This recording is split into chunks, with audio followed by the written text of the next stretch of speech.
Right, good morning everyone.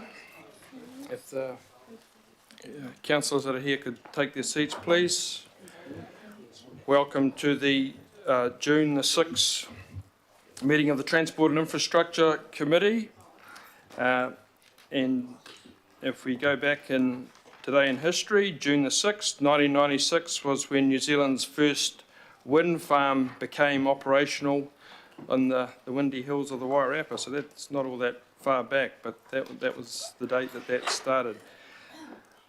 We, as you can see from our rather depleted ranks today, we do have a lot of people away ill with one thing or another, with COVID and a variety of other ailments. So I'll just run through the councillors who are online, and they are Darby, Walker, Stewart, Newman, Dalton, Fully, Bartley, Turner, Sayers, Philippina and Ferry. And most of the people are actually online now, so they will be here, they will at least be online to hear our presenters.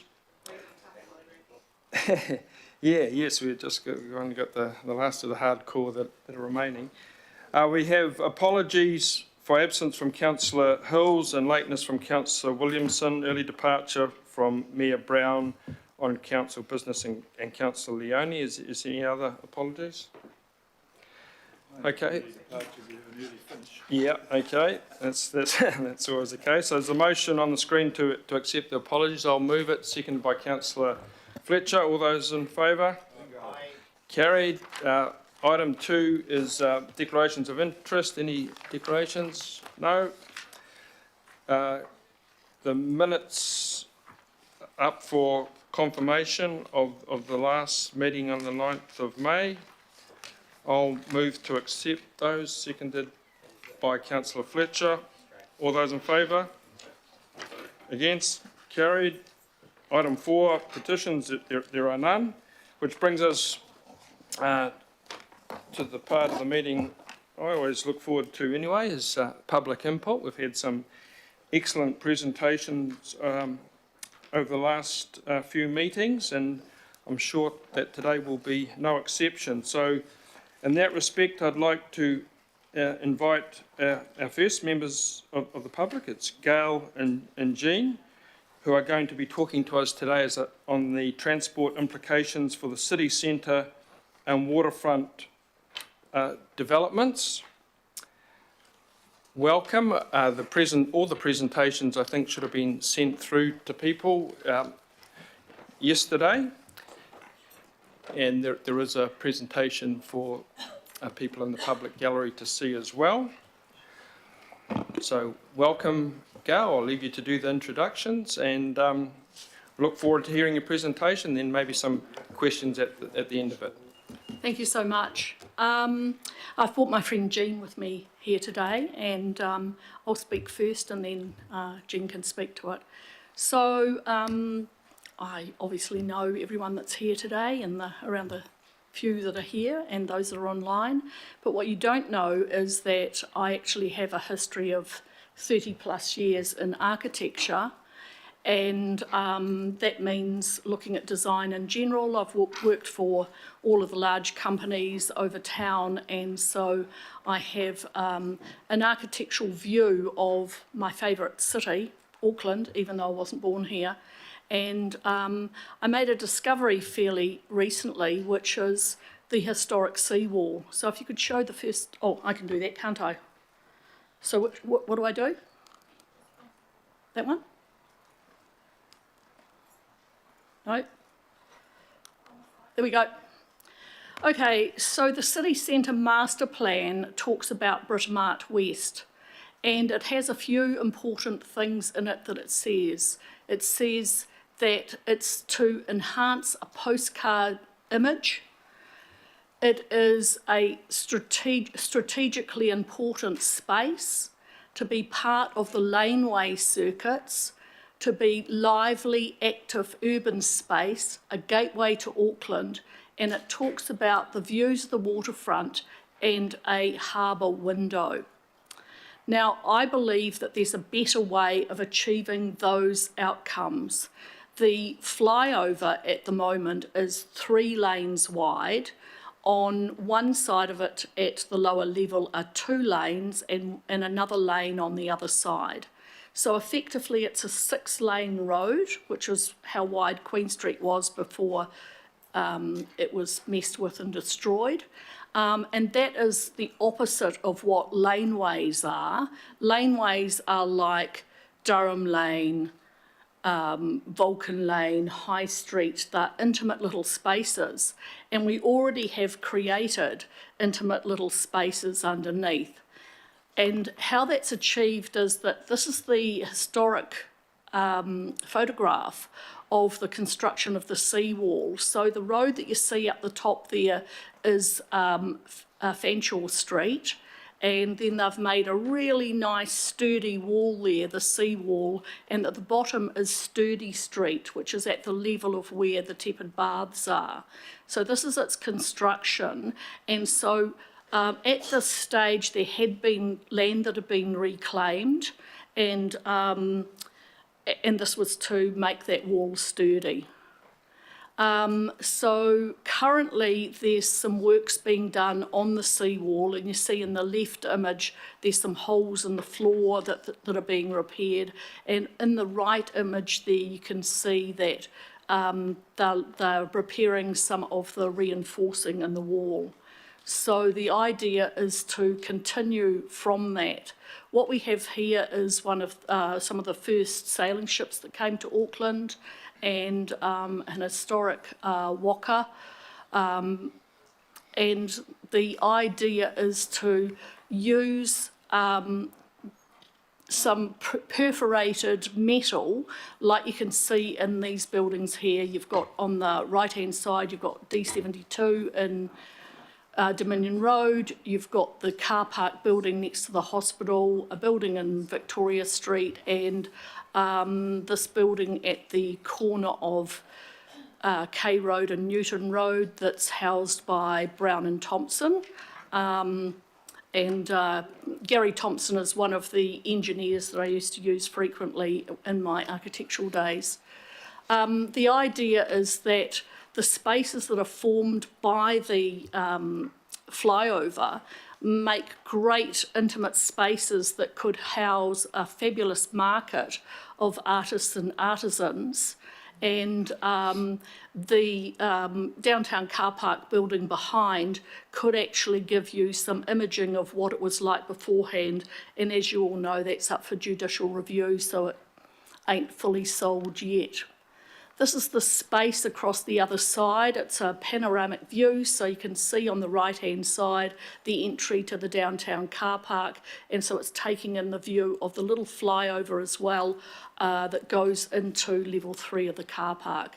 And this is the vision that I have, which is to cover the seawall in some of these amazing historic images that I've found in the archive of the library, and to liven the space, and that's why I've brought my market expert Jean with me here today. So the space continues around. It could be an incredibly dynamic space to be in, and the entry could be indicated from the lower level as well as from this higher level at Fanshawe Street.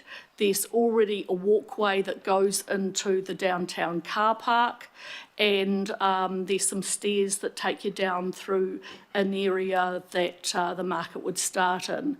So what I've done here is that using perforated metal, I've got a concept here of dressing the existing car park building. I'm not showing the tower on top of it or the window that would be at the 8th level, but this is the stern of a waka.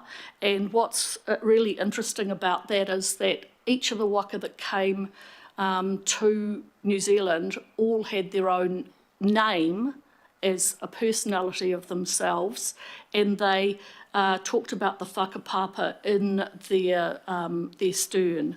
So I'm no expert on this, and we've got a couple of people in the room who are over here in the Independent Māori Statutory Board, but there is an opportunity that there could be a representation of all of the 19 iwi of Auckland.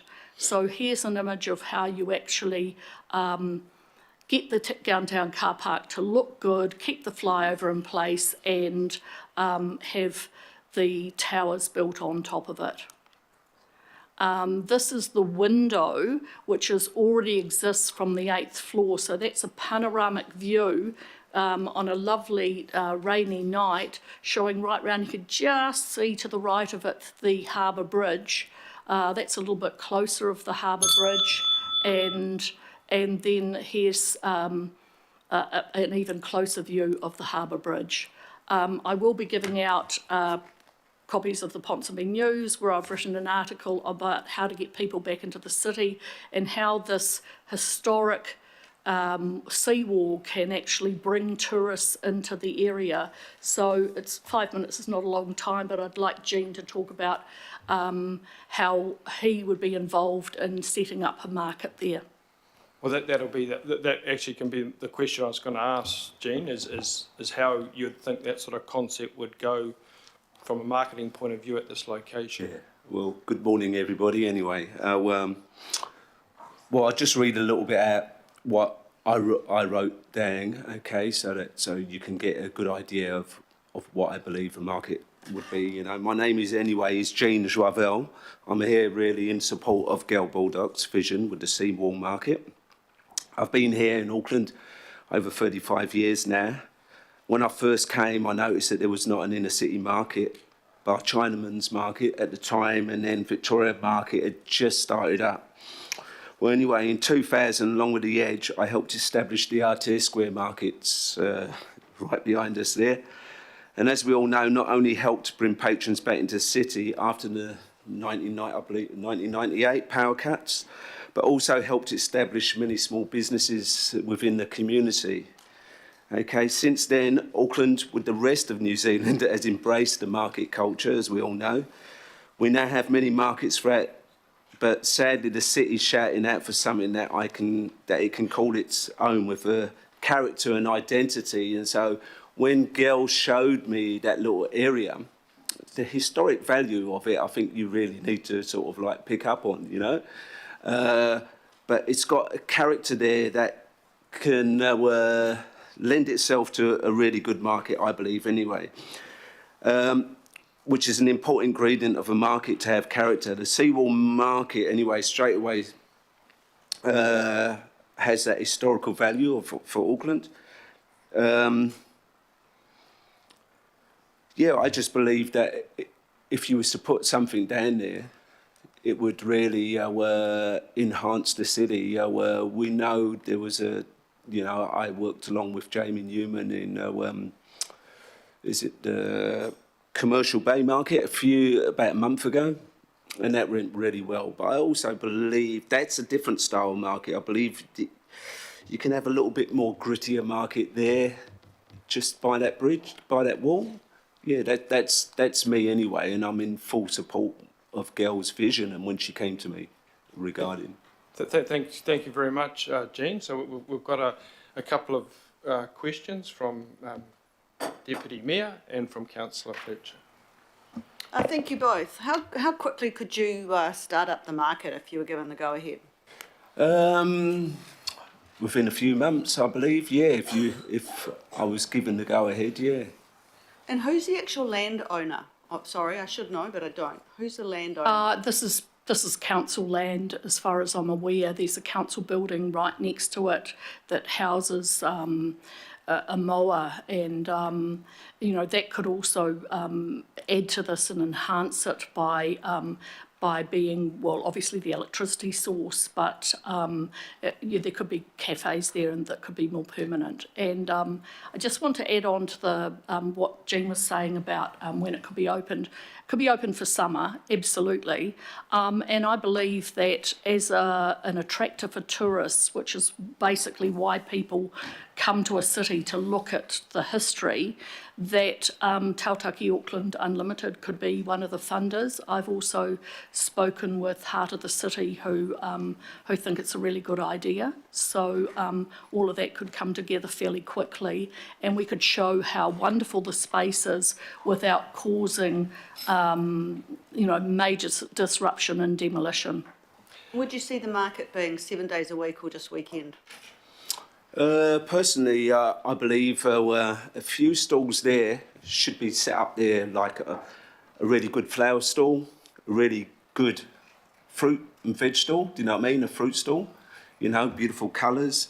I believe that kind of stand should be there on a permanent basis, and a good coffee stall as well, okay? That's on a permanent, so that during the day, do you know what I mean, people from the office can come down there, sit down there and grab something a bit healthy. But the market, I personally, there's a few quirky little things I was thinking about it, and maybe on a weekend, Friday and a Saturday definitely, but maybe to start at roughly about midday and finish roughly about 8 p.m. So you've got a little bit of a twilight. So it's a point of difference from the rest of the markets that are going about. So that's where I was kind of like looking at, making a point of difference there. Councillor Fletcher? Well, that was my question, is how often you visualise the market taking place. But Jean, I seem to recall you were involved in the Aotea market when there were difficulties and there was a need to bring people into the inner city. If I think back a number of years, you were involved at that time. Yeah. What was your experience and how successful was that in generating a lot more activity into that area? Yeah, well, that actually worked wonders. It worked really wonders. So it brought people into the square, using the square, but it brought people back into the city. It was a community little hub, especially on a Friday and a Saturday. And I believe, at that particular time, Aucklanders were pretty proud of that little market. They still talk about it today when I'm doing other things, So, yeah, it was very successful, I believe. The markets do that. They bring a whole pile of people with them, and at the moment what we seem to have been doing with the centre city is making it very unwelcome for people. So the thought from me of the concept behind this was to look at making the centre city a much more welcoming place than it is right now. We don't need to really be at the level where we have got our Auckland Harrods, Smith & Coe's, looking at closing down. We should be enhancing all of that and making this a really friendly place. And so this is just the beginning of how that could be. And also that because there's that ramp that goes up into level 3 of the car park building, it could start off also fairly soon, extending into that level 3 of the car park, maybe in the following year or something. It's really interesting. I think from my perspective, the heritage is really interesting in that area. People don't know that Fort Britomart was the trading post, and there was an old Selwyn church that was actually moved in, I think it was about 1880 or sometime, by horse and dray to its current site in Mount Eden. But that area right along there was from a trading perspective, and so how important is the historical dimension to this, Jean? Oh, very, very, very. I don't know why we don't chat about these historical values that we have in Auckland. There's many, I believe. Sydney does it so much better. Yeah, we just need to shout about it a bit more. And I believe with that market there, and it will bring people towards that wall, okay, which is And also behind that, and that I was trying to get back to that first image of the historical image, but behind that is one of the very few timber buildings that are left in Auckland. It's got a big Foster's sign on it. And when I've got some other historical photos, and when you look at them, there were a lot of these old timber buildings, and that's one of the very few that are left. And we just seem to be demolishing our history left, right, and centre. And that's what people visit places for. So that's why this should be enhanced. Okay, you've certainly pricked the interest of the members here. We've got other people to present, so could the remaining people, if you could just ask your questions fairly quickly, please, because we've got other presentations. So we've got Councillor Leone, Member Brown, Councillor Walker and the Mayor. Kia ora, just following on from the corridor around heritage and Māori heritage in particular is my question. So with the, and I'm sure that Haukura members may also raise this, but have you done any consultation or spoken to any of the iwi yet about your ideas with regards to the design? I haven't spoken to anybody about this design apart from about 3 people, because I wanted this to be, to present this as an idea. Obviously, I've just done something conceptual from a painting that I found, well, a drawing that I found, and this is where, you know, this is the discussion for iwi if the decision is to go along that conceptual idea, you know, this is to be amongst yourselves. This is nothing to do with me other than putting forward an idea that could represent the 19 iwi of Auckland, or the decision amongst yourselves could be that it's representing less or more or whatever. That's nothing to do with me other than putting an idea forward. So that would be one of the next steps. Okay, Member Brown? Thank you, Mr. Chair. Where's your accent from, Jean? From South East London, yeah.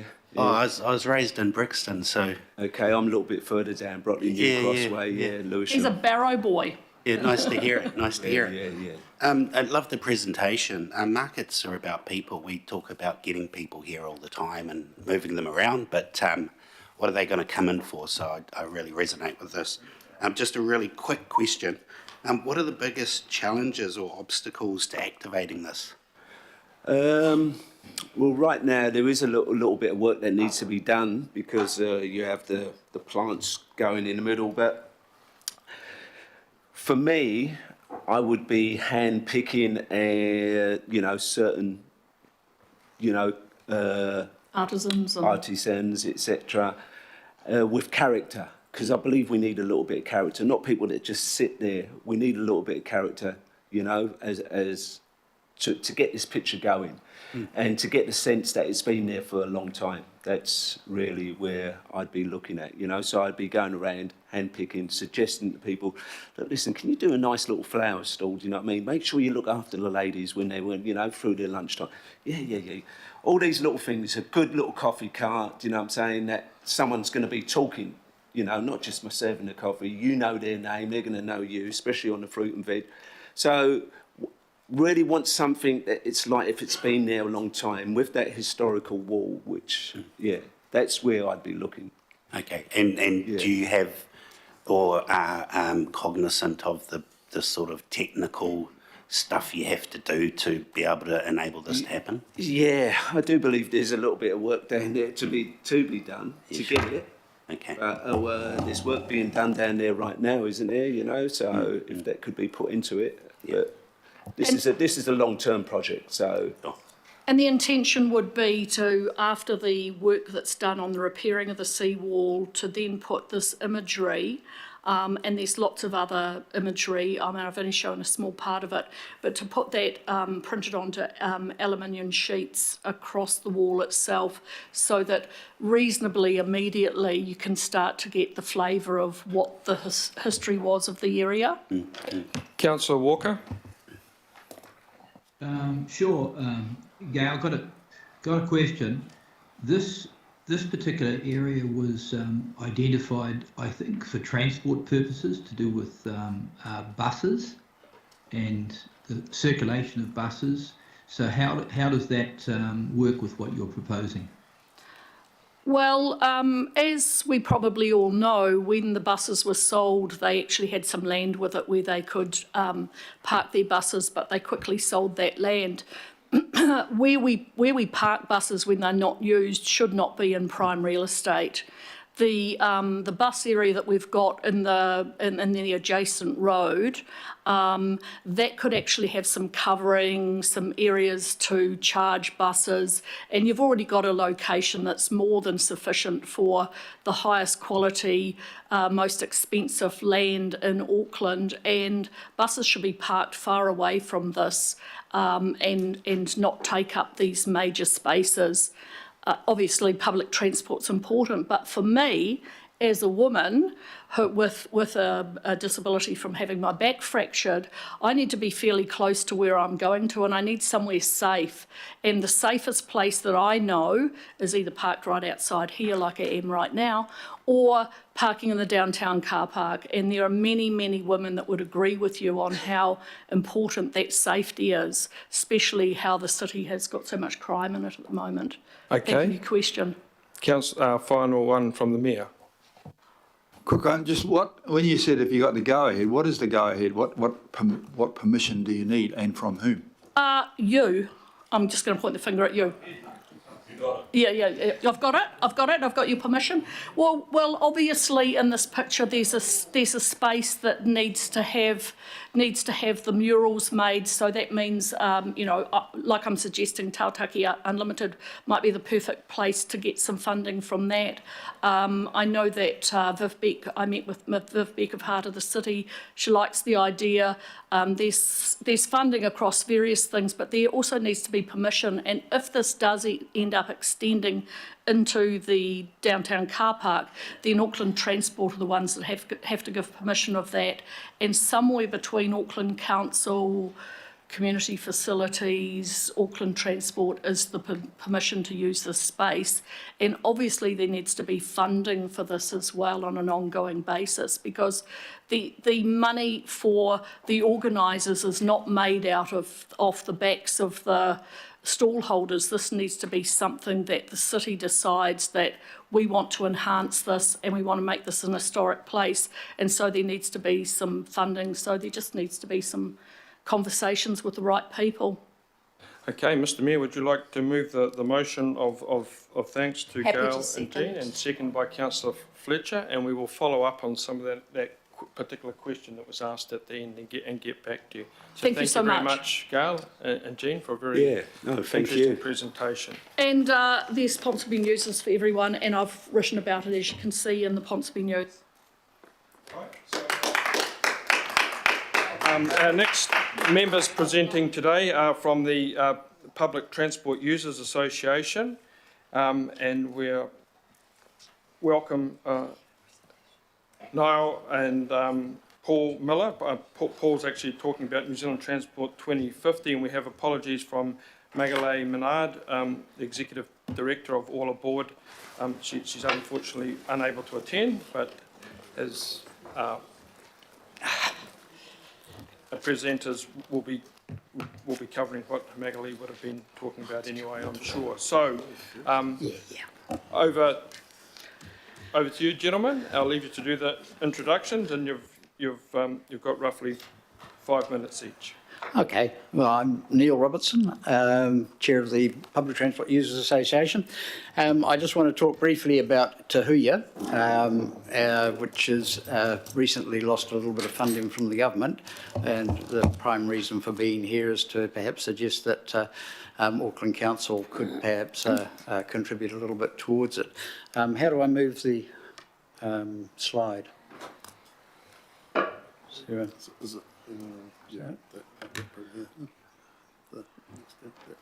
That one? Yeah, that's it. Okay, this was put together by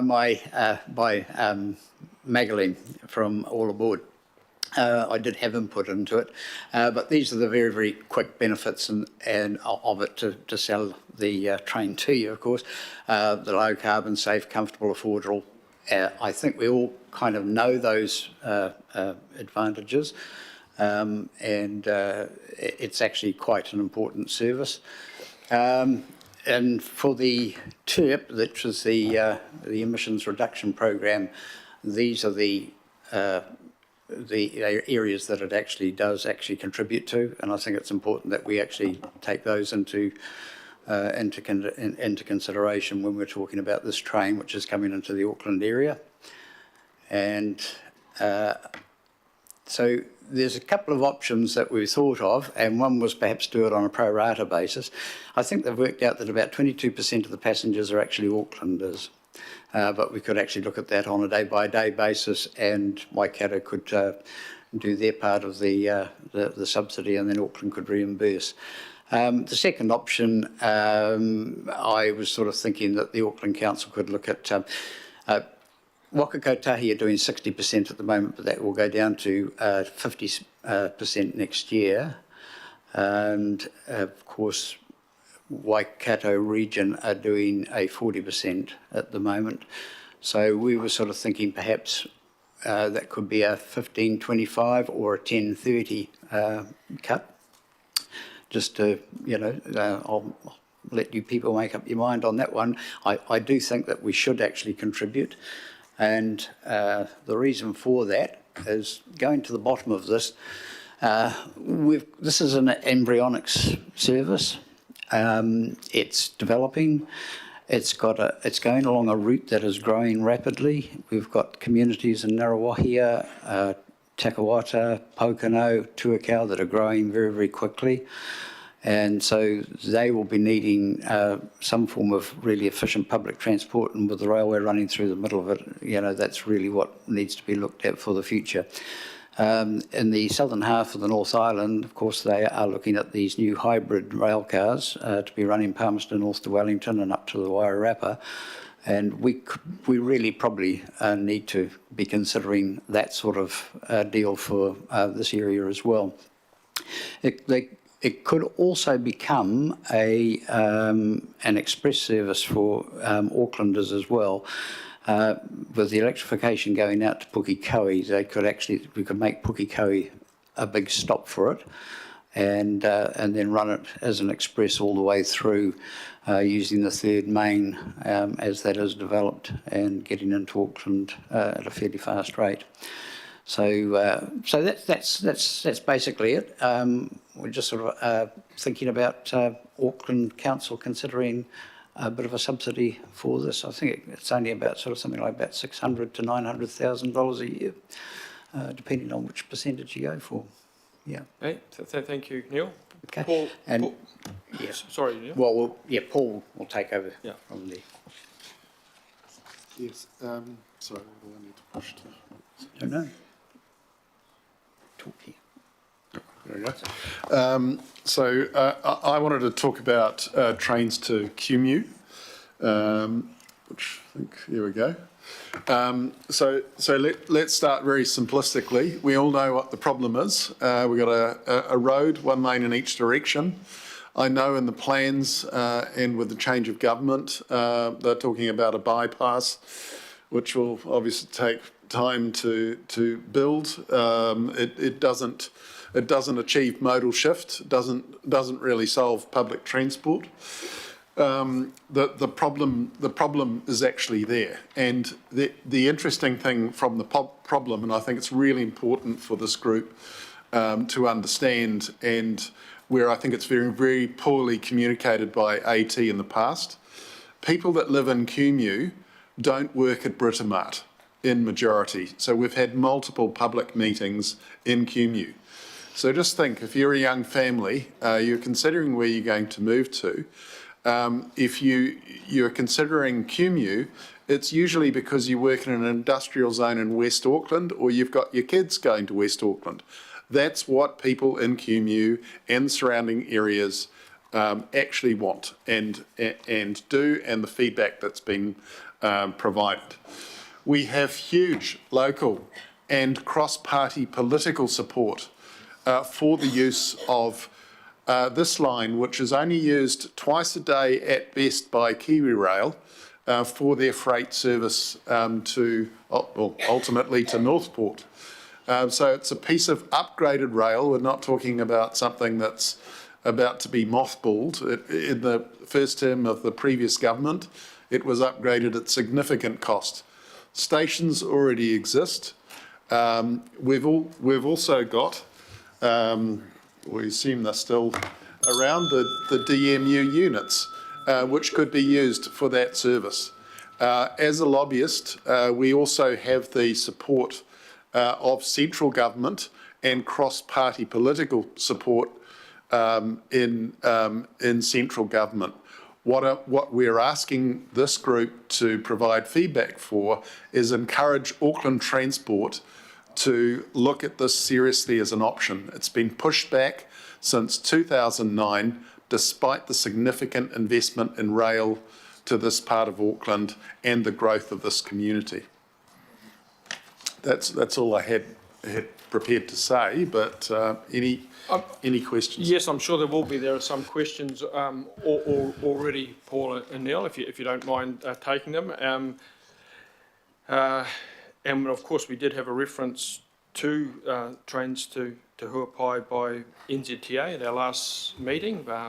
Steve Mutton seemed to be prepared to look a little bit more deeply than had been the case thus far. So very timely presentation. So we've got a line-up of questions, and if you could keep your questions reasonably succinct, please, ladies and gentlemen. So we've got councillors Turner, Leone, Fletcher, Simpson, Henderson and Williamson. And Lee.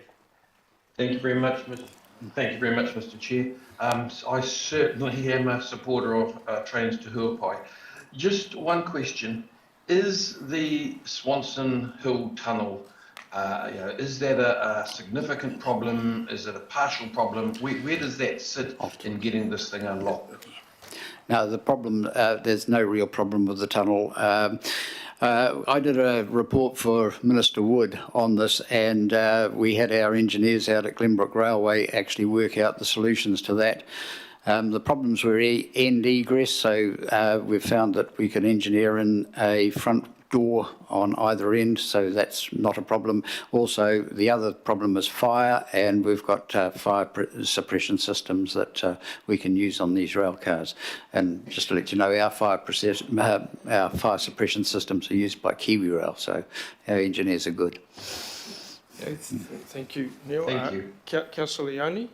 Sure, I'm also a supporter of some of the stuff that you presented today, but I just wanted to ask in particular around including Pukekohe with Te Huia. So could you just talk to me a little bit more about that, like what additional resource would be required? And I mean, have you got any information on timeframes? Because we know that that line is down at the moment. Could you just talk me through that? Well, Pukekohe should be electrified and open in January next year. And when that happens, that means trains can stop at Pukekohe. So when the Te Huia gets there in the morning, it could be a very, very good commuter service for people from Pukekohe, which it was traditionally, and in the days of the Silver Ferns. And yep.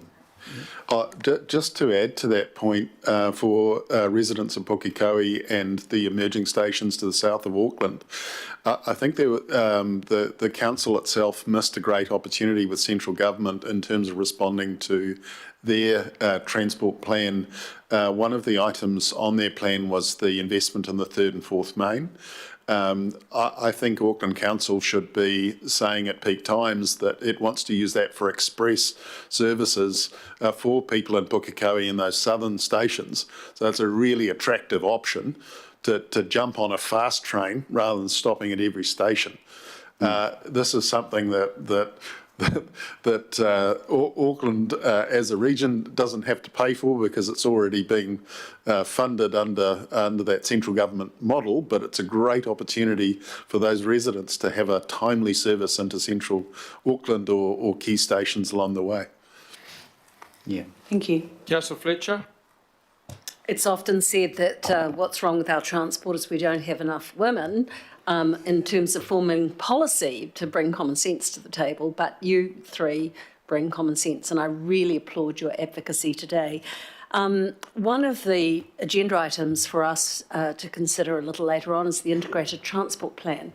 So what I've heard in the past, and it's so pleasing to see the cross-party support for this, is that people seem to think, well, if you do the Taupaki, you know, if you're looking at trains to Kumeu, somehow or another we're going to drop off the Northwest busway. And I haven't taken from your suggestions today that that is what you are thinking. Can you just confirm for me that the two pieces of infrastructure would be complementary and it doesn't preclude the Northwestern busway? Yeah, oh, absolutely, because they are separate routes for a start, so they're actually dealing with a different cohort. Some people are wanting to go straight down that way, others are wanting to go more to the west, and a rail system is slightly different from a busway, and it tends to get you to places a little bit quicker than perhaps buses do. And the people who are going to be going down the western route are actually going to all sorts of different destinations, Henderson, New Lynn, but also places like Mount Albert for Unitec, and they want to go to Grafton to get to the hospital. And the railway actually is very, very suitable for all of those destinations. The other way down the main road, it will be serving places like Te Atatu and Massey and these places which are not on the railway, so it's a totally different area. So, and I think they would complement each other in that they would actually meet up at Huapai. Thank you for clarifying that. My second question is, how would this proposed development accommodate proposals for Taupaki with the growing population? No, thanks for that question. I think Taupaki is an interesting example, and also when you look at funding for these things, because I don't really want to be coming here asking for money, because we've got to be clever with the money that we actually have. Both in the central Kumeu and in Taupaki, there is potentially interest from developers to help fund stations. It's in their interest to have a local station. I've had locals contacting me that are involved with either in investing in the Taupaki development or selling their land in that side. They know that unlocking the development around Taupaki that Fletcher's wants to do will be so much better achieved if there's a station in Taupaki. And luckily Taupaki sits nice and neatly between Waitakere and the existing Kumeu station. So we would suggest that as part of this plan, and for smart funding on this plan, that you tie these things together. Can you confirm that there is a precedent for the private sector funding rail stations in Auckland? I understand that Sylvia Park is one. Are there others? Yes. Well, you could look at some of the work that's been done to co-fund some of the Drury and the southern stations. John, yep. So John's from an engineering company that's been involved with some of those things. So we needed someone to ground our numbers, and that's what John's in the group for. Councillor Henderson. Yes, thank you. Yeah, look, I've flicked through some emails from officialdom to try and get some updated costings, but I was wondering if you had a view in terms of indication of the capital costs of bringing it up to code and ongoing OPEX. Do you have any information on that? Gosh, I should have actually... you have? Yeah. Look. There's various figures. It really depends on how far you want to go early on, and the immediate response that we seem to get from KiwiRail in the past, or AT, as a default excuse for not doing this is the tunnel is old and it's a fire risk and all this kind of thing. This, of course, ignores all the other tunnels that we've got in Auckland, with the exception of CRL, who are exactly the same. The tunnel itself can be completely removed if required, and we have costed the amount of money that would involve.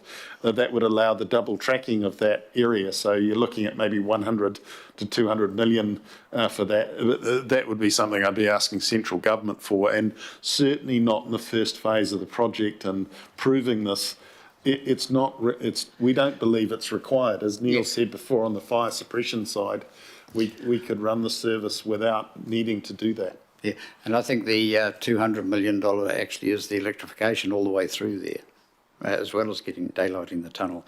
And daylighting the tunnel would actually make it easier for the road through there too, if you were to go that far. But at this stage you don't, and what we're asking for is the trial, and that's what this would be. And so it's actually, I think we costed the whole thing out at about sort of $3 million or something to get everything up and running, the rail cars and everything built. So the thing is that we've got the stations, we've got the rail, and we've got the rail cars. It's just a matter of refurbishing the rail cars, and that they're fine inside. They just need to have the graffiti taken off the outside and prettied up, and then you can run them.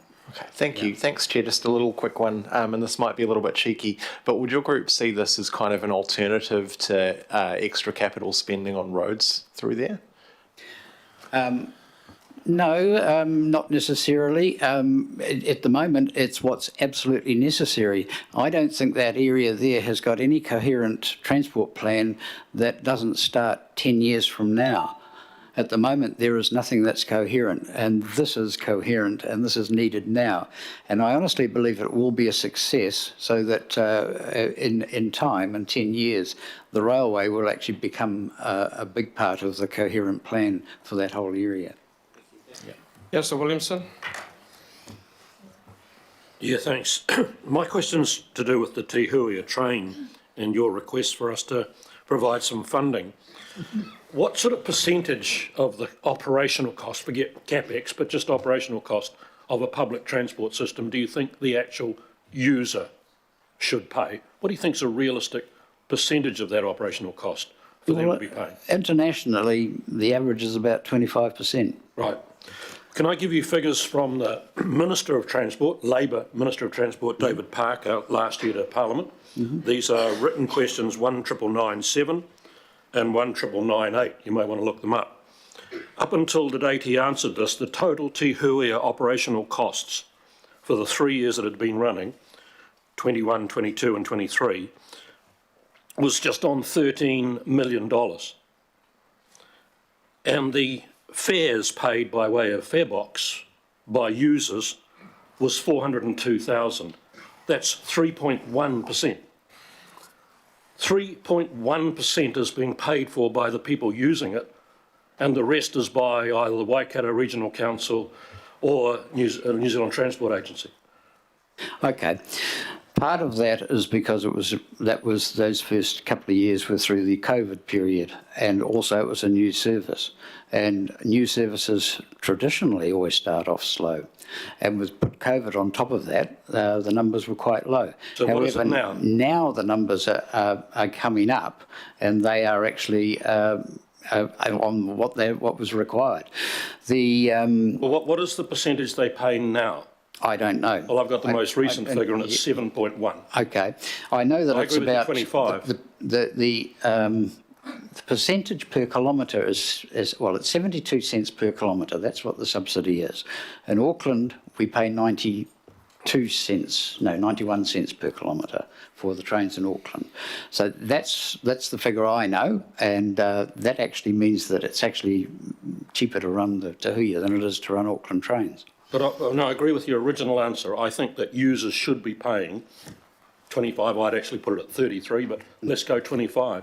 But not 3.1 and not now 7.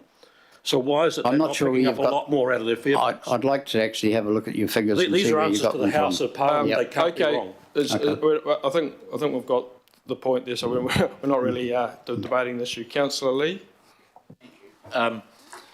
First, I should declare, Mr Chairman, that I have been a member of the organisations represented here. I'm not too sure what my status is now, somewhat ambiguous or lapsed or whatever, but very, very supportive.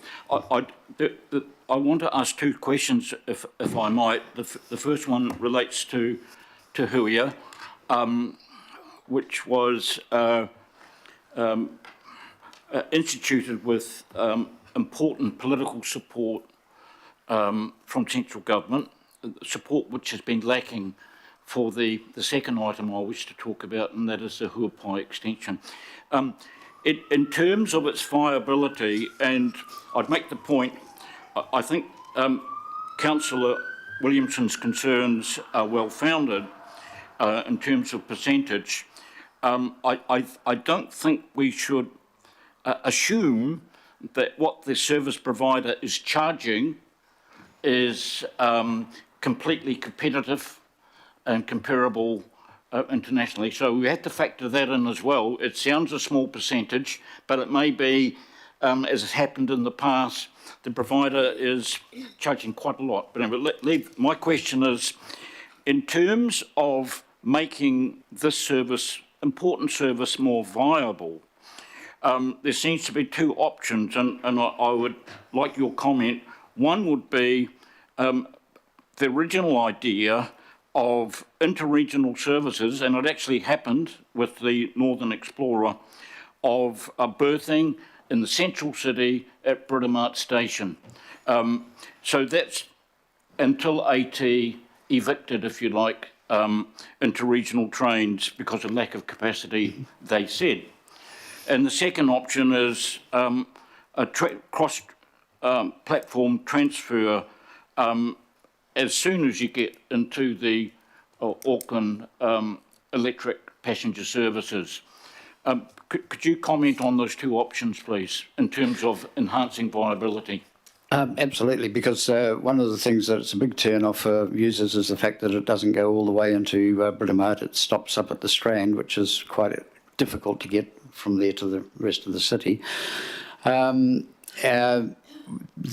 If we actually had hybrid trains, we could actually get into Britomart, and that would actually boost numbers quite a bit. This is why I say this is embryonic, and this is why when something's embryonic, you nurture it and you develop it, and you develop it slowly. We could also boost the numbers by putting this railway station in at Pocono. Just do that, and you'd actually get a hell of a lot more fair contributions. You get more passengers, and I also believe that we'll get more passengers at Pukekohe. It's a bit like in Wellington, the Capital Connection started making money once it stopped at Waikanae. And it's the passengers that get on at Waikanae and Paraparaumu, and they still do, that actually makes that actually quite viable.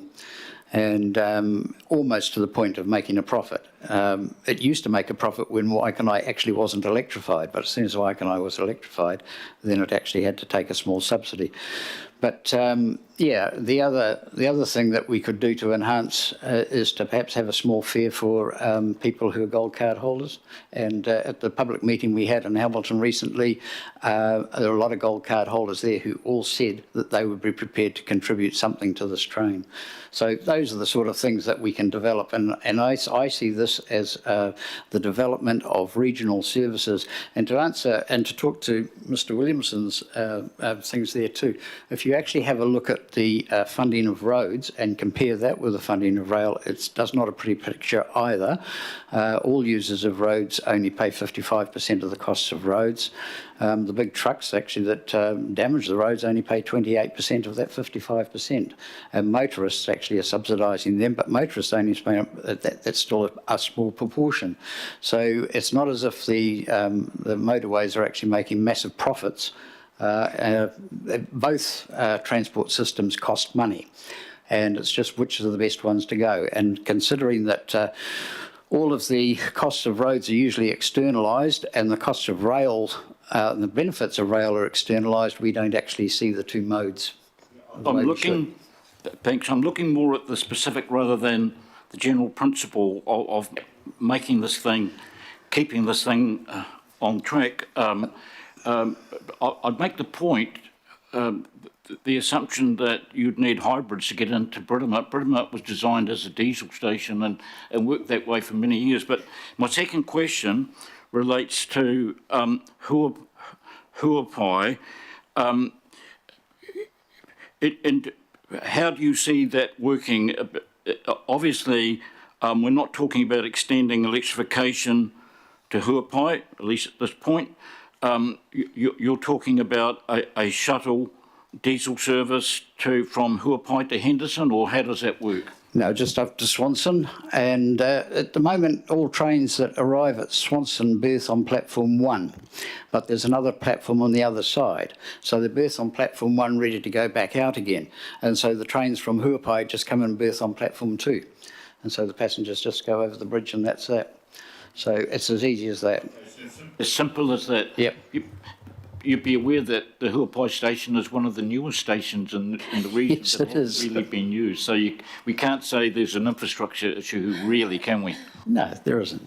It's all there. Basically, we're using infrastructure that exists. That's what we're talking about. Just quickly, the original batch of electrified trains that were bought for the Auckland network, the first 15, were purchased to be hybrid to deal with specifically this issue. So it was in the original Auckland plan. We're not talking about something new or to deal with the ends of the line that are not electrified. The option to put the hybrid equipment within those carriages was never done. The CAS engineers are well capable of doing it. We'll probably get something cheaper and better now. And you could theoretically then run the same train from QMU all the way to Britomart, fast on the electric bits and slower on the other bits.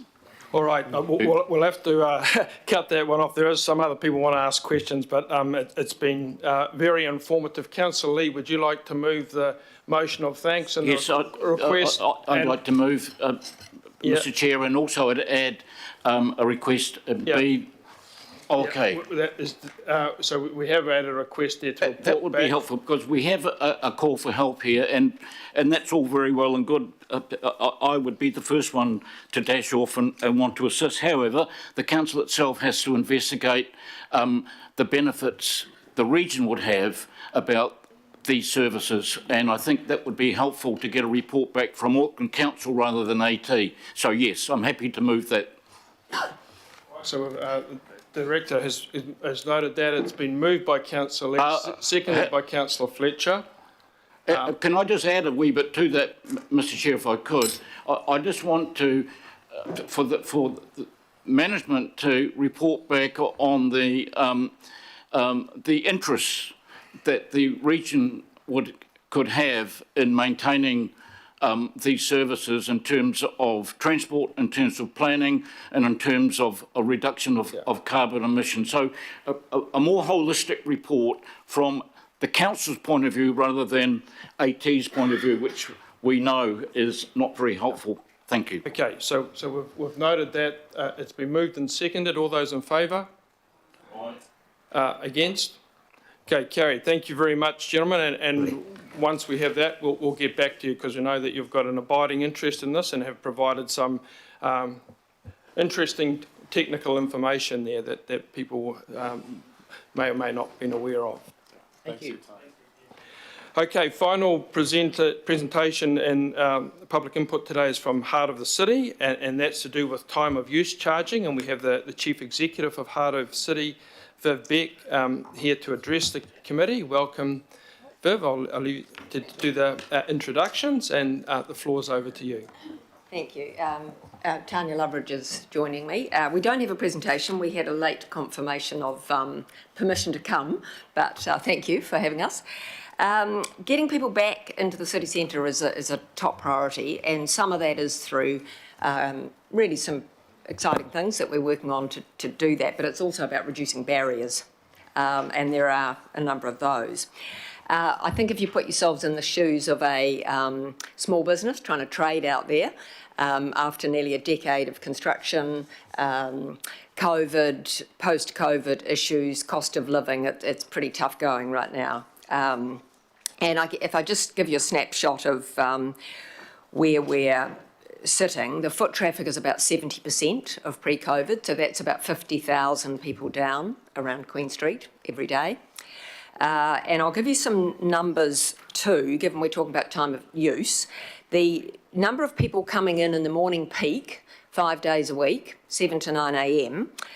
In 2015, there were just over 42,000 people coming by private vehicle.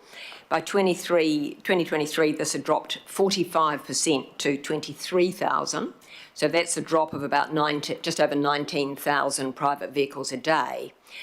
Now, the biggest challenge in that, I know that that is the drive to get vehicles out, but the problem really is that the total people movements, which include all modes, have dropped 41% too. So we actually have gone from about 79,500 people coming in the morning peak to 46,500. So that's a loss of nearly 33,000 people. So unfortunately, whilst the vehicles have come down, that hasn't been replaced with PT and active modes. Now, recently the picture's changing a bit, which is a good thing. And the latest data I saw, the public transport and active modes are just over 50% again, which we all heralded with delight before COVID when that actually happened. But the reality is the low number of people coming in is the major problem. That quantum is still concerning. Now, obviously, when the CRL is operating, that will change. That's unfortunately about 2 years away still. So that's a problem. And with more people hopefully coming to live here, the density will improve and things will get better. But the reality is there is a gap in terms of how many people we've got here now. Information we had last time we asked Auckland Transport was that even with the CRL, unless there's a major change in rapid transit, we'd still have a majority of people not within a 45-minute commute. So just sort of, that's a bit of a painting of a bit of a picture of where we're at the moment. Obviously, there's a promise of a bright future, but we've got a couple of years ahead that will need some careful consideration. In terms of the time of use, we submitted to the congestion question in 2021. We did quite a thorough submission. Overall, we support the concept of time of use charging rather than to address congestion. What we found through our work that we thought it should be part of a region-wide approach to address congestion with the selection of corridors subject to charging based on the severity of congestion in the corridor, with a level playing field approach that minimises displacement risks to the location of business and jobs, and using data that reflects the post-COVID reality. So that was middle of COVID. Obviously, a lot's happened since then.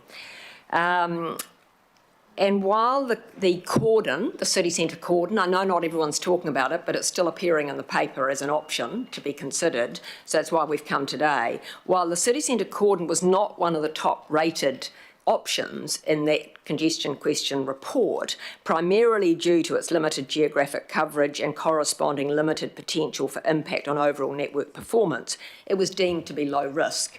And at that time, we were concerned that it wasn't low risk. And in fact, now, given the circumstances we're facing now, we're saying we think that would actually be quite high risk if it was just a city centre cordon.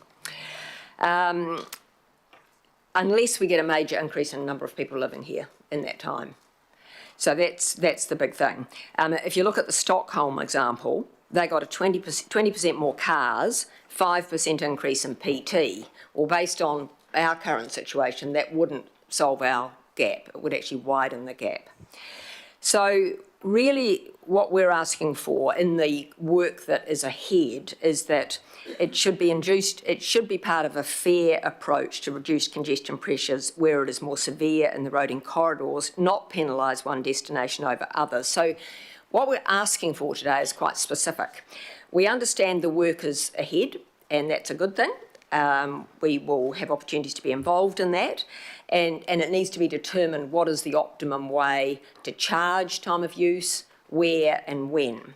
What we're asking for is that, one, post-COVID data is used, two, that there's an economic impact assessment on geographic areas potentially affected, and if it was a city centre cordon, that would be important from our perspective, that it was a wider analysis that understood what it potentially could do, particularly given the sort of numbers we've got at the moment.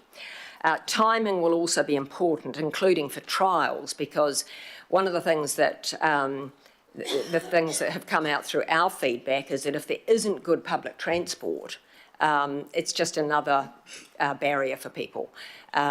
So even if there were to be trials in 2025, if it was something trialling around the city centre before we had the CRL, we're suggesting that that would be problematic.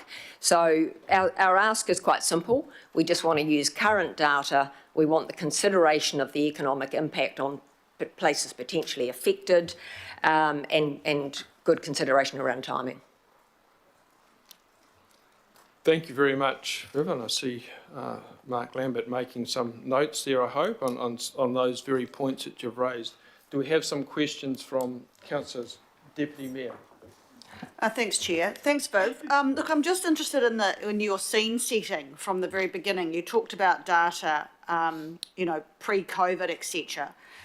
Are we not, and the fact that it isn't back to what it was in your 9 to 5 kind of regime way back, is it not the reality of life that people are not working as they used to pre-COVID? Oh, absolutely. That you have... Absolutely. People working from home a lot. So no matter who is working in the city, they're not here 5 days a week. And so therefore, to make up your numbers that get anywhere near probably where you were pre-COVID, that you actually need more people to live in the city. Absolutely. So that's what I'm saying. We need really great transport to bring people here, and we need people living here. And I did say that if we can attract people back and more people to live here, if you look at Manhattan, for example, they had about 85% of people either living in Manhattan or they're able to get there through rapid transit before they started making some of the changes we've made here. So the reality is, all I'm trying to signal is that we've got some risk here. We've got about 3/4 of people working 3 to 5 days. So I'm not making a judgment around how we've dropped the numbers. What I'm saying is, before this project gets too far down the track, we're just flagging that we have got a big gap here, and what might have been seen as low-hanging fruit and low risk a few years ago, I'm just highlighting there is risk here now. Okay, Councillor Lee.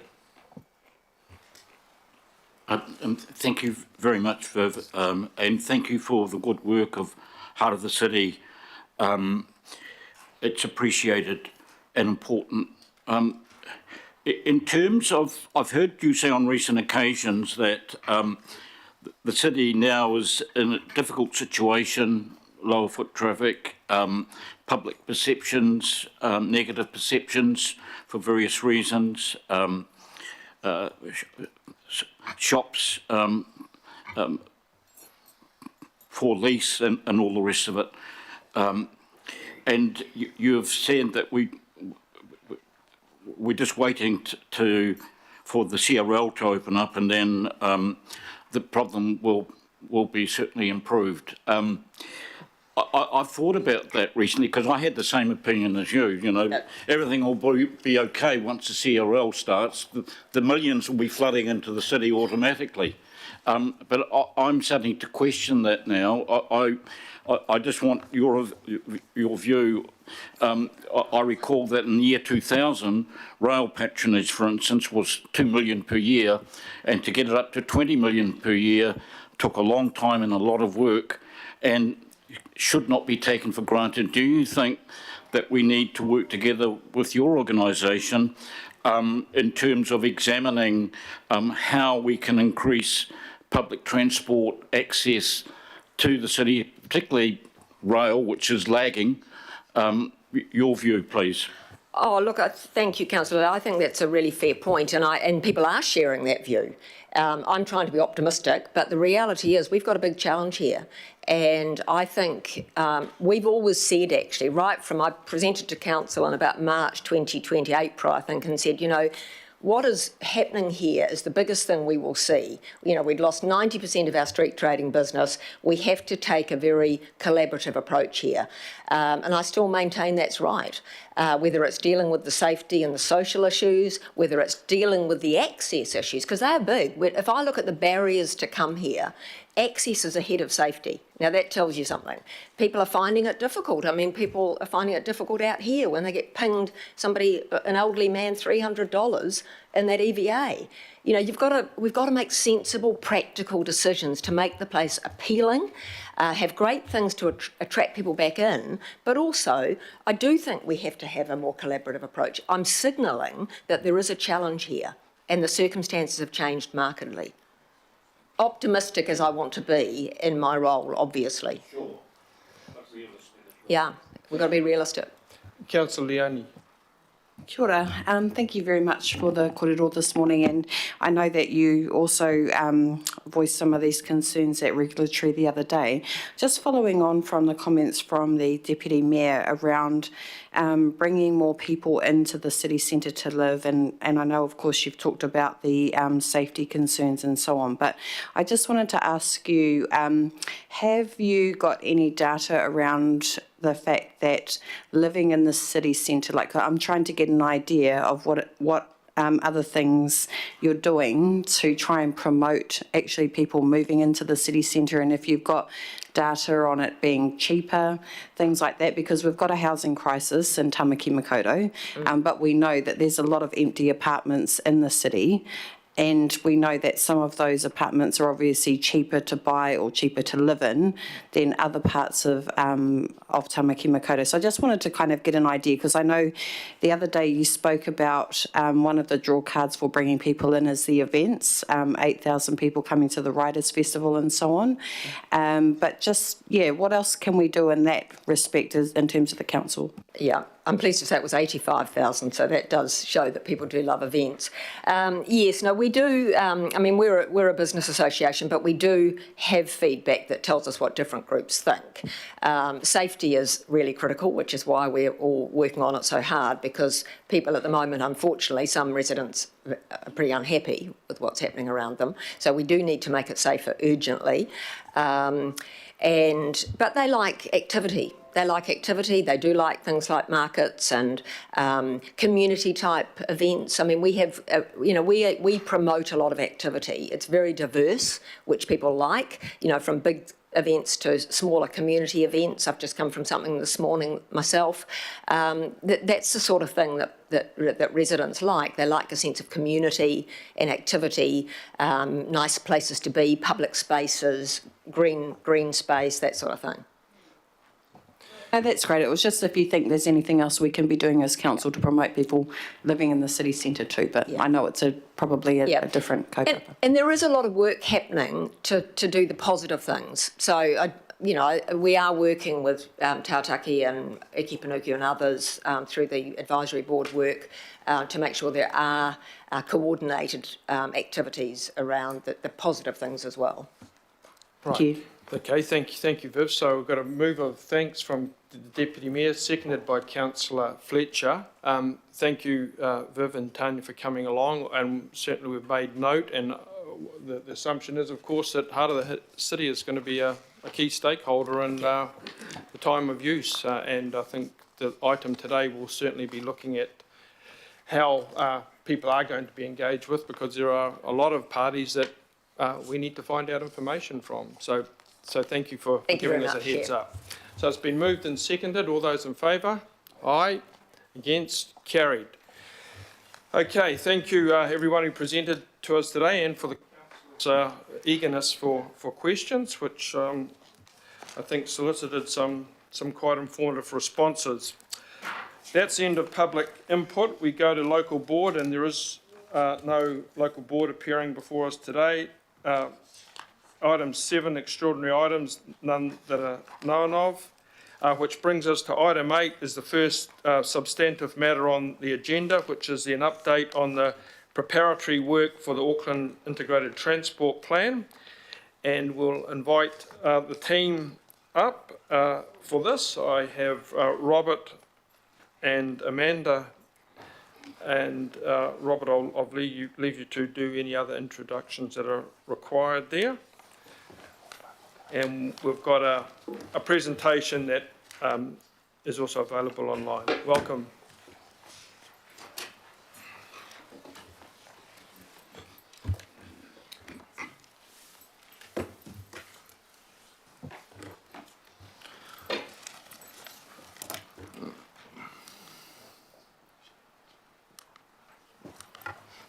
Thanks, Mark.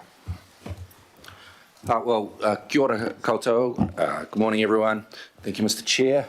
So, some of you will remember Amanda Harland, who is Council's lead growth advisor and has been working elsewhere for the last year or two. Was now returned to Council. And on my left is Harry Stovold, who is Transport Advisor in Council's Transport Strategy team. and one of the leading lights in the technical high-level assessment that we've undertaken that we're about to tell you about. And of course, you know Mark from Auckland Transport. So this is a monthly update that we're giving you on the integrated transport plan. We've appeared in front of you, I think this is our March, April, May, June, 4th month in a row now, and no doubt there'll be more to come as well. So just a very quick recap around the purpose of this work, which, sorry, just my notes, is to deliver on the scope that was agreed by the Transport Committee back in March, to help Council develop a medium to long-term view of its future transport network right across all the different modes. So the purpose of this work, of course, is to inform our pending discussions with central government on the actual Auckland Integrated Transport Plan. And we'll have recommendations for you as to how we think that next stage should proceed. We'll have those recommendations as part of this work. This work has been a collaboration between Auckland Transport and ourselves, and today's update is focusing on the assessment process, which we've been busy with over the last couple of weeks. And in fact, that's a really pivotal part of the entire thing. It's probably the central aspect of it all. And also, you've got in your package some maps, which Amanda, as our lead growth advisor in council, will talk you through. Of course, just reiterating the point that I've made in previous appearances here, and that this is running in parallel to the statutory planning process, which is, of course, the regional RLTP. They are not the same, they are different. So, launching into the assessment process. So, over the last 2 to 3 weeks, a small team of Auckland Transport and Auckland Council staff have spent a great many hours, 30 plus hours, in workshops assessing a large list, more than 50 large projects. This has been augmented by various moderation sessions. The projects that we've assessed, as you'll soon see from the list, have drawn entirely from existing plans. So we haven't made anything new up. We've had to draw, that's not within scope, and certainly not within timeframes that we've had either. So we have considered only those things that are in existing plans from the different agencies. The work includes a high-level view on cost of delivery, which is very high, and likely funding available, which is less high, over a 30-year period, extrapolating from existing settings. As I say, we've had several moderation sessions, some of them on specific issues around land use, and in particular Māori outcomes. Fair to say that we haven't landed that one yet. We've been having conversations with staff from Ngā Matarai, the Council's Māori advisory team, AT's Māori advisory team, and people from the Hokura Secretariat, to consider how we can better integrate Māori outcomes into this, and perhaps potentially highlight them through some maps specific to Māori outcomes. And as I say, it's fair to say we haven't quite landed this yet. We brought everyone together in a hui last week, which was very useful. We've got another one next week, and no doubt there'll be some after that as well. So, the criteria that we used, the column on the left is the outcomes that we brought to you last month, and I said at the time that there needs to be a level of detail sitting below that to enable proper assessment, and those are those dimensions on the right. So we went through and scored at a high level projects based on those dimensions that you see there on the right. Reminder of the criteria for project inclusion in this assessment, which we talked about last month as well. So in keeping with the scope of the work, only projects of significant scale, strategic importance have been assessed. So what that means in practice, generally speaking, is that only projects of $1 billion or more estimated costs have been included, except where a smaller project is identified as a significant interdependency for a larger project. We haven't assessed things that are already well underway, like the CRL, for example. That's taken as a given. And just to reiterate the point that we discussed at length, I think, in the last tick, is that this doesn't mean that the smaller projects are important. Quite the opposite, in fact, as you'll see from one of the subsequent slides. It's just that they don't fall within the scope of this assessment. They will be a critical part of the future network, and this is dealt with through the current and future RLTPs. So this is what I'm sure you're all interested in, the list of projects that we have assessed. And as I say, these were all drawn from existing plans from the various agencies. There's a huge variability in terms of how developed work on each of them is, in terms of how much data is available, in terms of the timeliness of that data. So if we look at the heavy rail column, these projects were drawn from the Auckland Rail PBC. That's Kiwi Rail's Auckland Rail PBC. PBC, Program Business Case. State highway projects have come from the GPS and from Wakakatahi's various plans.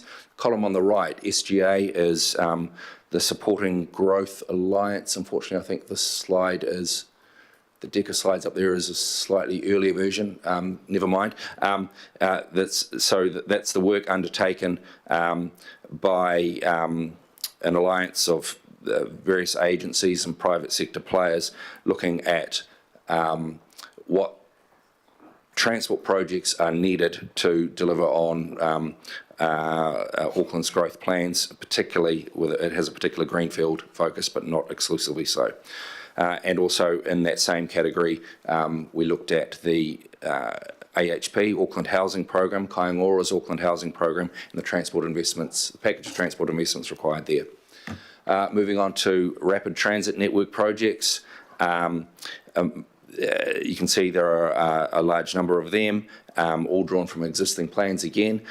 For some of the largest plans, projects, for example, City Centre to Mangere Corridor and the Waitemata Harbour Crossing, we've been able to split those into separate parts to enable consideration of each of them individually.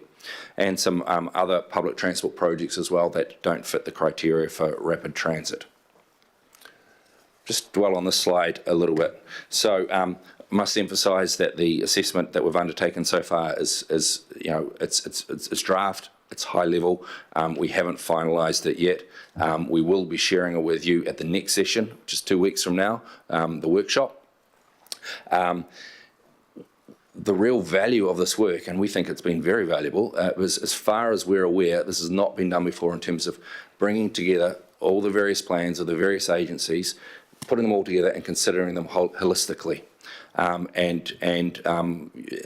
think you'll see when we share the results with you the value of that exercise.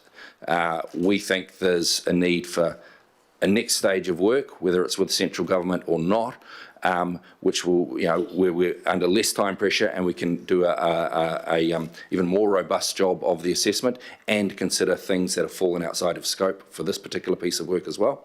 And as I say, we will have recommendations for what that next phase of work might look like when we present to you the final version of this part of the work. So, some of the emerging findings so far.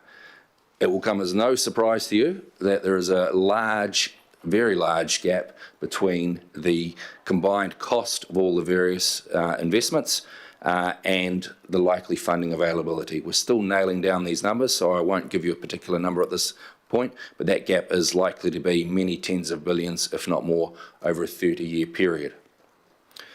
Given that, there are some key issues that we need to give consideration to for future processes and in the way we think about transport more generally.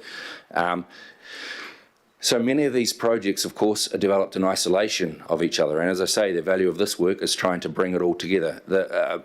In being developed in isolation of each other, it means that there are a number of projects that essentially serve quite similar purposes, and they won't all need to be delivered, but they have been developed independently of each other.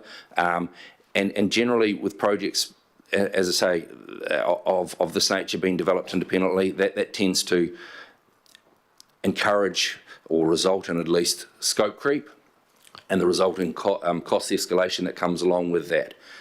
So as I say, this is the first attempt at bringing it all together, and there's a lot more work needed to try and make sense of it all and prioritise the different projects. Alternative funding sources are going to be increasingly important. The government's flagged that in the GPS. It certainly won't plug all of this gap, but it will help make a dent in it. I'll come back to that third point. I've got a point there around integration of land use and transport planning. Of course, we strive to do that, but it's become evident that some of the way in which growth is envisaged, and this is made worse by unanticipated plan changes that we can't do much about. The way that growth is envisaged, particularly in greenfield areas, will place a very big strain on the public purse and requiring some really costly projects to deliver that generally, but not always speaking, compared to projects in the existing urban area, have a more limited range of benefits. So we need to get much better at that, I think. And also, a lot of the problems are beyond council's control, as I say, in terms of unanticipated plan changes. This is really an issue for council that we need to get to grips with and potentially increase our advocacy for central government for change in this area. And the final sub-bullet point I've got there is around for the need for supporting changes to the regulatory framework, to the way in which transport is planned and funded, and we've got work streams on this that will bring the results of you to you in due course.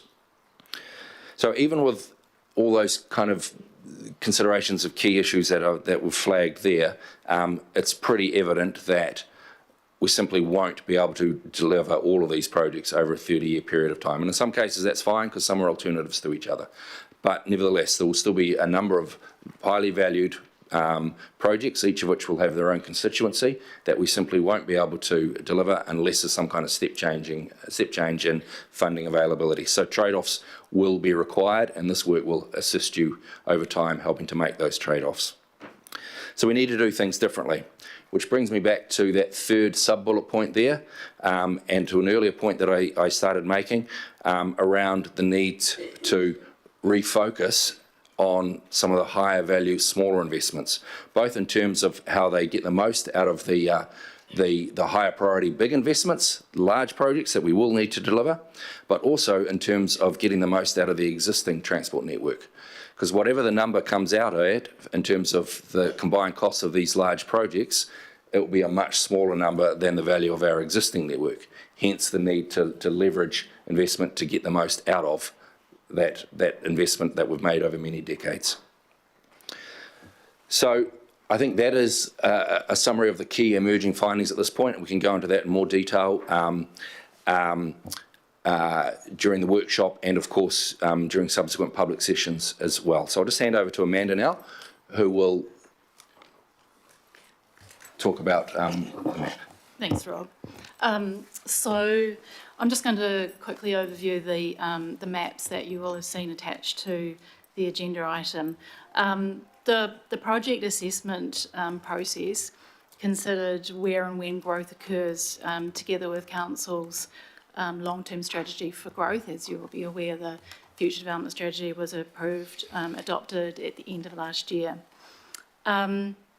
So to support the assessment, we produced maps showing population employment growth trends, past and future, and the Auckland Future Development Strategy 2023-2053 as a combined map. The Future Development Strategy has the high-level, prioritised areas for growth across separate maps, and this map tries to bring them all together in one place so you can start to see patterns for where growth is anticipated to occur over the next 30 years. Just to highlight the population and employment trends, key features. More growth happened in the urban south and along the rapid transit network in the south and the west.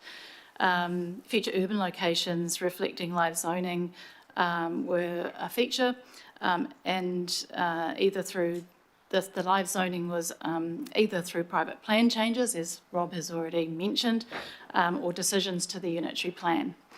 Less growth occurred in the isthmus and the urban north, and higher levels of employment growth were seen in the southern industrial areas. They are our largest business zones, and some areas in the north, such as Albany and Silverdale. In terms of forecast growth, we see growth emerging across a wider area in the central isthmus, reflecting current and indicative future investment in rapid transit, especially for the city centre to Mangere Corridor and the northwest and eastern rail line. Future urban areas feature more prominently, and we've already mentioned that in terms of live zoning across all those future urban locations. It also reflects the prioritisation in the future development strategy for those future urban areas. And employment intensifies in those large existing business areas and emerges in new peripheral locations to support growth in those future urban areas, as well as intensified business areas across the existing urban area. And lastly, the future development strategy map. So, as I said, this map represents an overall 30-year view of prioritised locations identified in the future development strategy for urban development. It has the existing transport network, obviously, purposely for the purpose of this process. It doesn't have any indicative future projects at this stage. A key consideration, we think, is for this process is for the integrated transport plan to have a good understanding of the relationship between the type and location of growth anticipated and the transport investment required to support that growth. And we intend to simplify this map to use as a base for showing the 30-year view for the transport projects, and that will help to highlight how the key growth areas and corridors can be connected through critical transport investment. Thanks. I think these slides haven't been updated. Apologies about that. Okay. I think you might press the wrong button.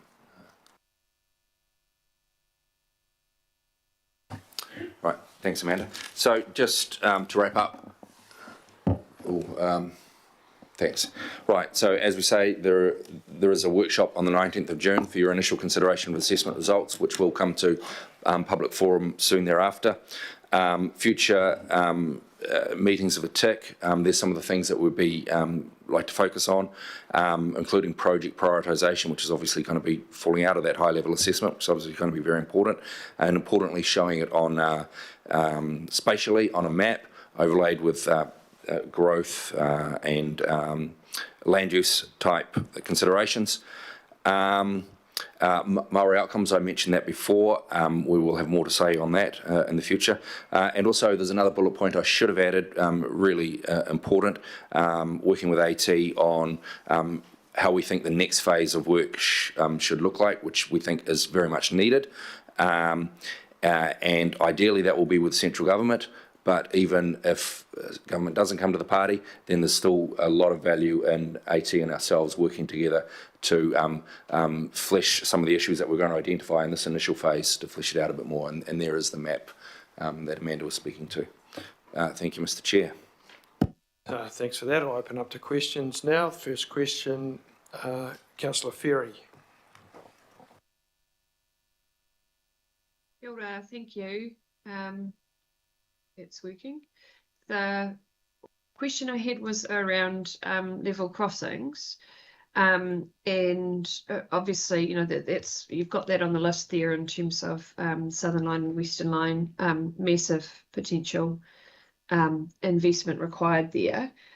One of the things that thinking about this is that a lot of the commentary we have is focused on the safety aspects, and while it's really important we do that, There's also an argument here around the efficiency of the transport system more broadly, and the need to, I think that will help us to make the case to central government around this. So just wanting to make sure that we're capturing that impact, issues like, say, the Woodward crossing where, the traffic will be held up while trains go through and stuff like that. Obviously, the safety aspect is important. I think that other aspect will potentially be a big selling point too. So how are we reflecting that? And then I've just got a follow-up question about timing. Yes, I think our criteria does capture that. But Harry, if you've got anything you want to add to that detail-wise, please do. Yeah, we've assessed or in the process of assessing a wide range of dimensions, which I believe was in the slides Rob presented. So for all the projects, but including level crossings, the things we're assessing are much broader than safety. There's factors like resilience, the impact on the freight network, and travel time and congestion, which kind of all get at those broader benefits of those projects. So that definitely is part of the work. It's not just identifying the main single reason that you might do one of these projects, but it is looking at the kind of broader impacts across that wide range of dimensions. Great. And so just a question about timing. So we're having a workshop on this on the 19th of June, but the level crossing workshop, which elected members have been asking for quite a long time, we're not having that until the 26th of June. So I'm just a little bit worried about those two things potentially being out of sync. So I don't expect we resolve that in the meeting now, but it would be, I think, helpful to have a think about how those two things interact. Thanks. Thanks, Chair. Okay, thank you. Made note of that. Councillor Walker. Sure.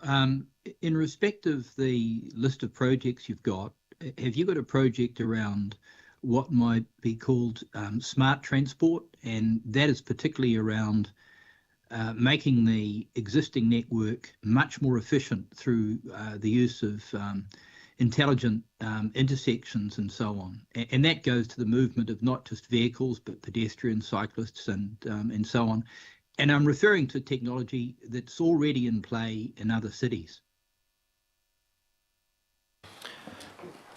So, Councillor, as I mentioned, we can only deal with projects that are already existing and already have a reasonable level of development that are sitting in the various plans of various agencies. So we're not aware of a project along those lines that we could have assessed.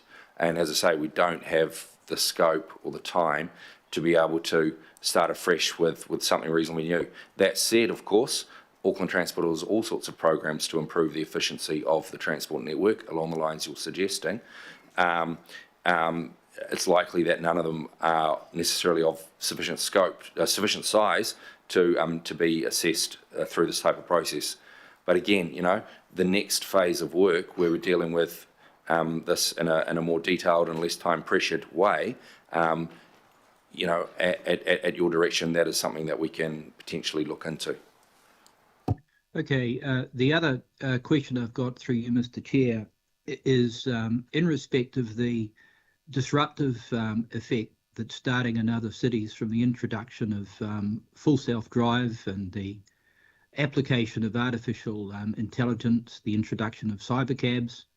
This is now about, if it hasn't started already, rolling out in other cities overseas. And clearly there are significant economic impacts where the cost of dialing up or hailing a driverless vehicle is cheaper than public transport.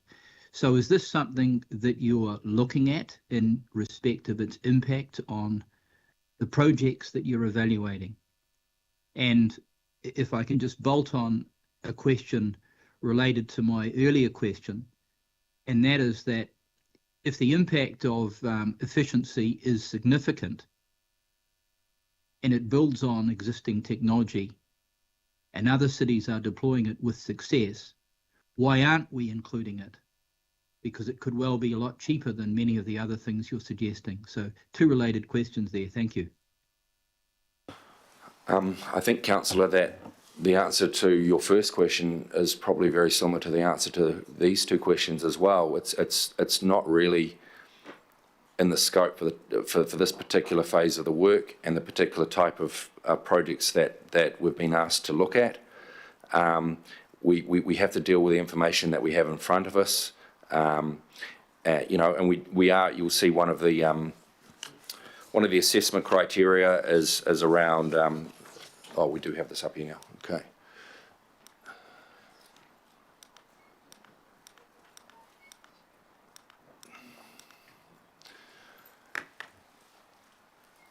Around economic growth and productivity, travel time and congestion. So, you know, where business cases and existing material for projects talks about that in the way that you're envisaging it, then yes, we have taken that into account. But again, it's not a standalone thing that we can assess as part of this phase of the work. Right, we've got So when do we consider these things?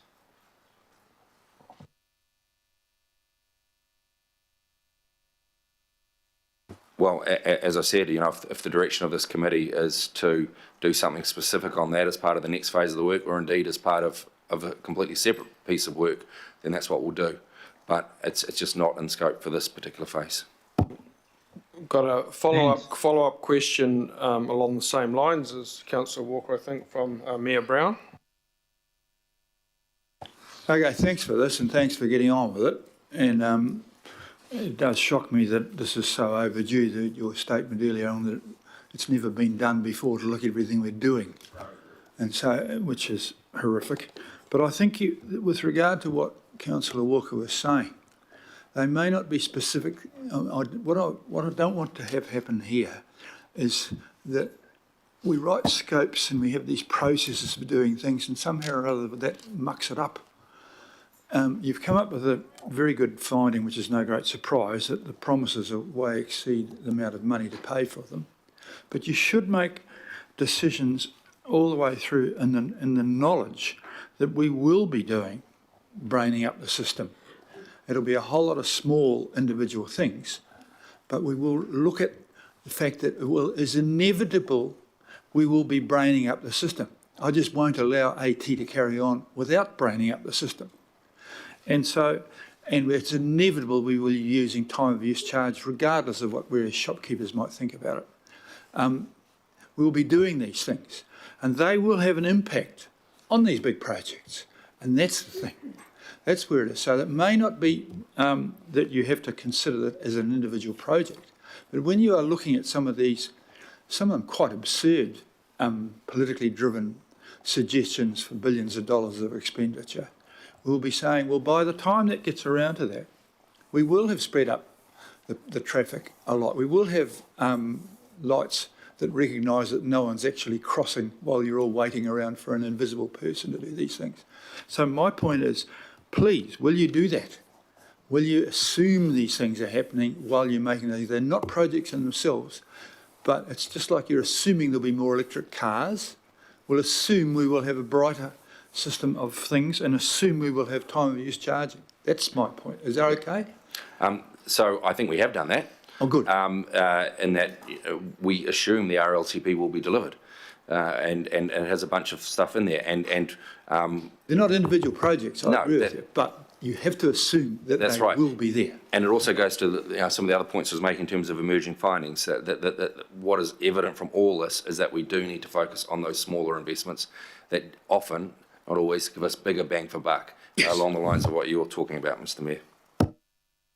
Okay, thanks for that. I think what we're hearing here, Robert, is the desire that in amongst all this, and there might be a chance to pick it up at the workshop, that there's a merit, I think, to be gained from trying to see what conceivably could be happening, and not necessarily on a project basis, but in the suite of changes that could be occurring, that are already occurring in other parts of the world, that will inevitably come here in some shape or form. So perhaps trying to keep abreast of potential technological changes, which of course are going to affect everything else. But I think we probably can work that out in a little more detail in the workshop, but it's a good point. Okay, Councillor Filipaina and then Councillor Fletcher. Morena Chair, thank you. And also morena to Robert, Amanda, Harrod and Mark. Look, my question is around the list of provisionally assessed projects number 2. Do we have a time frame? I know this particular plan is over 30 years, but do we have a time frame for some of those projects under number 2?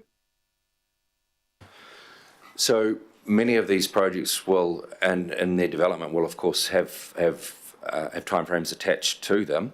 Our job will be to offer up some form of prioritisation resulting out of our high-level assessment. Ideally, it would include phasing, or even if it's decade 1, decade 2, decade 3 type thing. It's probably unlikely that we're going to be able to do that in the next couple of weeks, which is essentially what we would have to do to deliver something meaningful for you by the time we get this phase of the work done.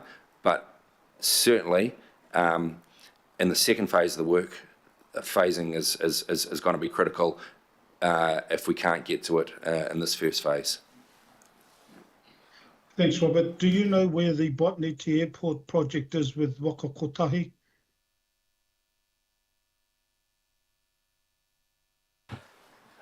Thanks, Councillor. There are a few different phases to that project, or horizons, I think is the way Waka Kotahi is referring to it. So I understand Horizon 2 is been put forward in the RLTP, or at least Horizon 2 has been put forward and will be considered through that statutory process. So then, depending on the outcome of that, the further phases would follow on from that. I'm aware of the phasing that was put forward in the business case, but that information, I'm not sure if that's still accurate because that was from a few years ago. But it is definitely a highly phased project. Thank you, Chair. I've got 2 more very quick questions. Are you aware of any alternative transport options that have come to this committee for that particular project, Botany Te Airport?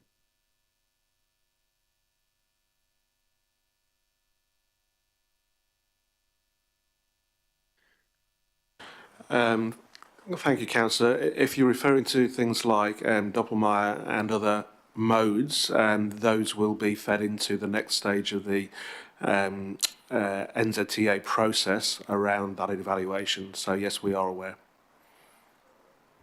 Okay. The last question is therefore then, Mark, are you saying that that particular one, because it was specific that came to this committee, that particular one will be assessed with options for the Botany Te Airport? I know there's item 10 that mentions Doppelmayr, but all it's got is that it gets referred to Waka Kotahi.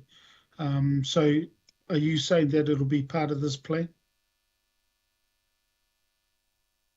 I think what we're saying is that the different modes, such as Doppelmayr, will need to be considered as part of specific projects, as part of that business case process that either AT, Council or NZTA or combined of will go through. Doppelmayr is not a specific line item in this plan because it would be a whole new project which is not part of that scope. It needs to be considered as part of existing projects that are looking at addressing outcomes and in that particular part of the region. Thank you, Chair. I will speak to this particular item and just thank you so much to the team. Kia ora. Okay, thank you, Councillor Filipaina. So we'll look to finish off the questions now and open it up if there is any debate, and that we finish with Councillor Fletcher and Councillor Henderson. I certainly welcome this body of work because when you're looking at major infrastructure projects, you need to take a 30-year horizon, but I don't want to get into any of the specifics. And the Mayor has touched on already perhaps the question I have for you. But in terms of your early conclusions, obviously there is an enormous funding gap.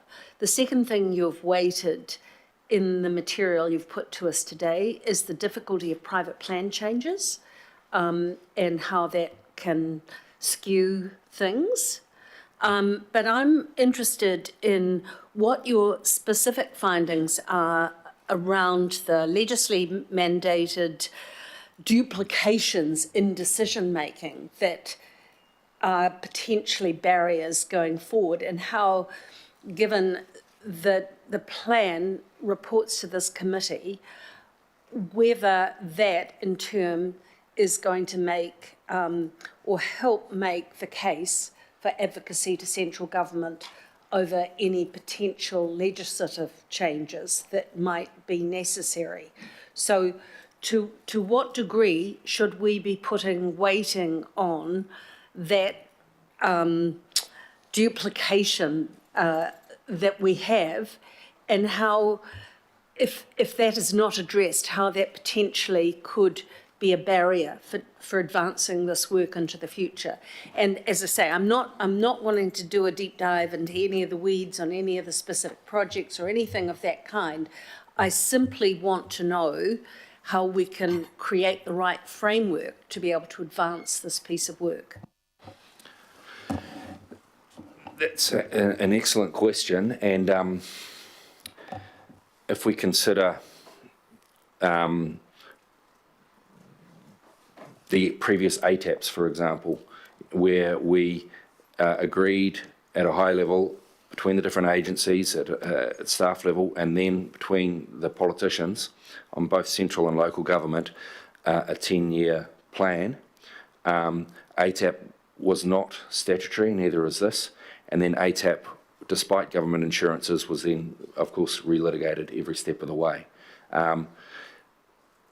Unless this kind of process gets some more a more formal status, then we run that same risk again. Of course, if central government engages with us in the next round of the work, then that's great. It does give it a bit more status, but experience tells us in the past that that alone is not sufficient. So the local bill that you all worked on last year does set out some proposals to try to address that kind of issue, and it is critical. It is critical because we make high-level decisions and then we relitigate them through lower-level processes, which don't always align with the intent from the high-level decisions. Thank you for that answer, Robert. So what you're really telling us, unless we get that legislative change, this is just going to add to the plethora of plans that are out there. I don't think I'd choose those words, but I think it would certainly some form of change that gave processes like this teeth would be very helpful, no doubt. Thank you. Finally, Councillor Henderson. Yeah, thanks. Yeah, I really admire your work. Thanks for it. When you're doing a focus on the high cost CapEx stuff, what we don't kind of see so much is the active mode projects. And I agree with your view on the small improvements that can produce bang for buck. So I'm just wondering if you considered things like including a program to join the gaps in the cycle network across Auckland as one collective effort with a price tag attached. No, we didn't, although we consider a project like that to be critical, or program, I should say, but it doesn't meet the criteria that we have set for this, although we have, been given direction for this particular piece of work. But, through RLTPs and other processes, we assume that will be advanced and hopefully at a much accelerated pace than has been the case in the past. Thank you. Okay, thanks. So thank you, folk, for your presentation. So you can retreat to the safety of the gallery now. It will be moved by the Mayor and seconded by Councillor Fletcher, and Councillor Filipaina would like to address this item. Over to you, Alf. Thank you, Chair. Look, the reason I asked about the Botany to Airport project is because I've been involved with it along with the previous Manukau councillors for many, many years. And the issue that I have is that there's a specific submission that came through, not only from Double Mayor, but also if we have a look at, there were two particular submissions that came through. And for me, from my perspective anyway, the one from Transit Next, I know that in item 10, it's got to be more information from Transit Next to be provided next month. This particular plan is a 30-year plan. And I mean, now we don't know where the airport to Botany to Airport is situated. I just think that just leaving Doppelmayr to sort of let's assess them against other modes when they were specifically for the airport to Botany. I don't want to lose that chance. Chair, I look forward to the workshop. But I just think that with item 10, I won't speak to that, but it was just seems as if there's been a duck shove here. Just sent it through to NZTA, which disappoints me a little bit because I know that Doppelmayr were not contacted to sort of have an input in regards to the report. So for me, it is the 30-year plan. I just do not want the airport to Botany, Botany to airport, to end up falling again way behind and in 10-year blocks. So thank you, Chair. Kia ora. Thank you, Councillor Filipina. Councillor Walker. Sure, thank you very much, Mr. Chair. As much and all as I've heard some answers, I have a major concern that the impact of rapidly increasing technologies is not being taken into account. So the introduction of full self-drive and far more intelligent transport has been likened to the shift from horse-drawn carriages to motor vehicles. It's that disruptive and it's incredibly imminent. I also have a concern that more intelligent intersection technology is not being looked at. There is an existing budget there. There are existing technologies that we're using that will be rapidly displaced. The impact of these things is nothing short of substantial. And as much and all as we hear that it's not in scope, effectively it is in scope because these are decisions that private people will make in respect of their investment decisions around where they travel, their investment in what sort of vehicle they use, and the investment of a range of companies that are significant players. So I have a major concern here that as a city, we appear to be completely missing the bus. Thank you very much, Mr. Chair. Thank you, Councillor Walker. Councillor Henderson. Thanks. A couple of things, and thank you, Chair. Look, I really support this work. I'm glad we have a process to really assess the large-scale projects that in a lot of cases have been debated around the barbecues of Auckland for decades, and it sort of reminds me of a few other projects we've embarked upon in this term. We need to give, clear guidance to Aucklanders on all of this stuff in this list and probably more besides, so that's great work. Look, I did, and it leads to my questioning, I did notice a contradiction between advice that we need low-cost, smaller-scale improvements that can really make a huge difference and a huge bang for our buck in a process we're assessing very large projects. So that's a bit of a challenge, and I hope that the RLTP kind of makes up for that a little bit, and I just encourage anyone to submit if you haven't already. And I sort of just, to expand upon that just a little bit, I think the picture isn't really about large-scale CapEx investments as much as, even looking at things like OpEx investments, things like how can we expand a bus network into a community that doesn't have one? We don't really have a process for that necessarily.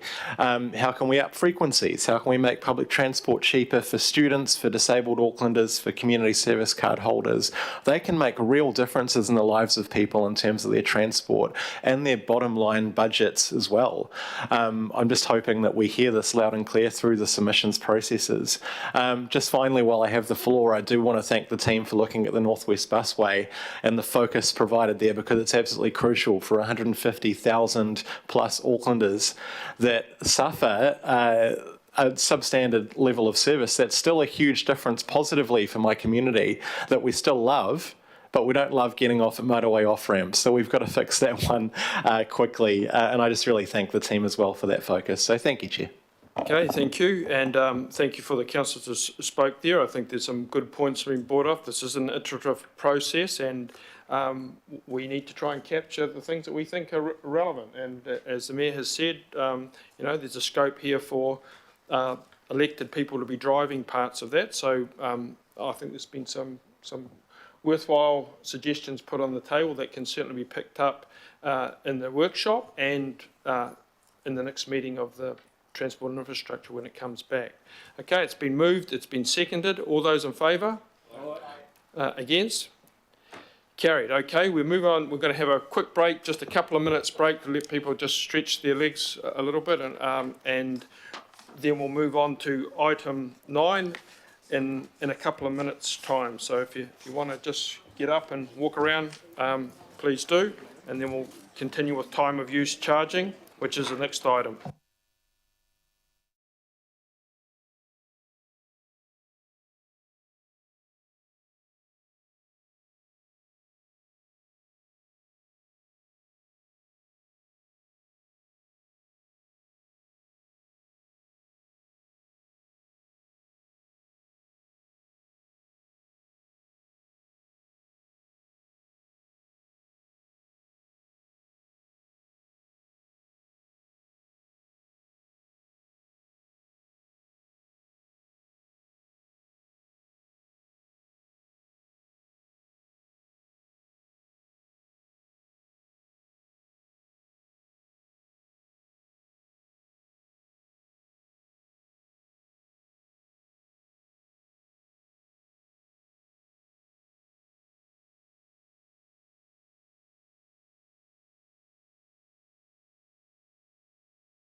Is time of use charging update.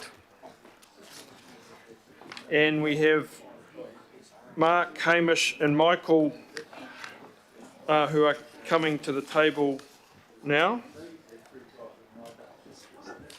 And the main purpose of the item today is to endorse the program's primary objective and note the next steps of detailed analysis, including engagement with local boards, mana whenua and key stakeholders. So over to you, Mark. Thank you, Chair. Good afternoon, Mayor and councillors. I've got with me here today Michael Roth, who you know, Transport Lead Advisor from Council, Hamish Bunn, our GM of Transport System Strategy and Policy, and Graham Gunthorpe, who's our Programme Director.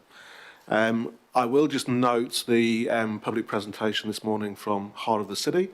It's a good update, and to be fair, from that key stakeholder. We will be providing as part of the next phase, and that's why we want to crack on with the next phase, the information that they have suggested that needs to be covered, including assessment of options against current post-COVID data. That is the whole point of the detailed analysis that we want to undertake very quickly next, including economic assessments, and also timing and phasing across those options, including what can we do quickly and what can we do from a trial and a demonstration point of view as well. So the points are valid, and we have already built into our planning to answer those questions.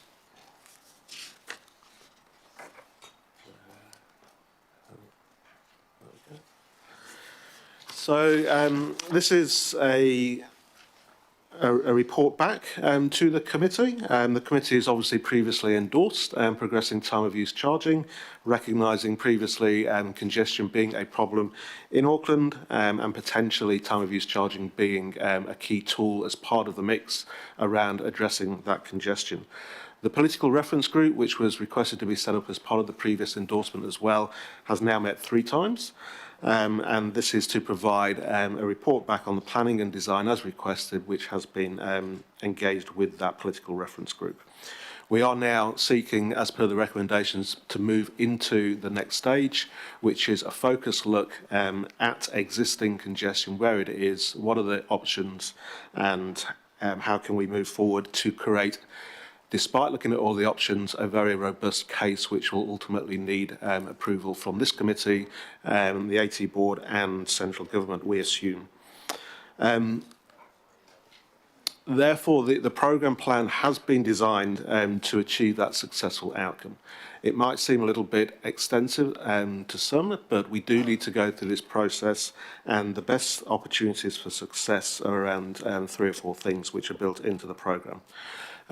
Firstly, to have a very simple objective, which is all about, and it sounds obvious, managing travel demand to achieve improvements in the road network performance through reducing congestion. And the reason we're being very focused and very explicit on that is to avoid being distracted by other, perhaps broader primary objectives that could potentially get in the way. Focus on the outcome, focus on what we're actually trying to achieve. But firstly, in terms of how we intend to actually get to a point of a successful decision across, like I say, central and local government, we do need to align with central and local government decision makers around policy and legislation. We can't do any of this without legislation being enacted, and so we're working closely, or we will want to work closely with them to align our work. Secondly, as I mentioned, taking this group, this committee through the process, and also starting to engage with other stakeholders, mana whenua, local boards, elected members, and key stakeholders. The process we're putting up to commence detailed analysis and design now is based on a number of factors, which Hamish will run through in a little bit more detail in a moment, but we are recommending that we do need to address the previous recommendations from work undertaken. That will provide a continuity of decision making, an audit trail, and a robust case to present for ultimate final decision. But we want to avoid repeating any of that work, and therefore take the work that has been previously done. In addition, considering the highly congested locations across the arterial and motorway network will allow us to assess what's currently happening against those previous recommendations, to understand whether there's an opportunity to do trialable and demonstrable options, either as a phased approach or as ultimately the main phase. And finally, as I've mentioned, the lessons learned from overseas in particular has been we have to progress this in a transparent way with stakeholders, with public engagement and with elected members. The other thing that we will touch on this presentation, Michael will touch on, is a very positive initial community panel engagement, which the Northern Infrastructure Forum has sponsored. That has come back showing that the representatives on that panel are very much in favour of progressing this conversation, this discussion, and progressing into a detailed design and coming up with a recommendation sooner rather than later.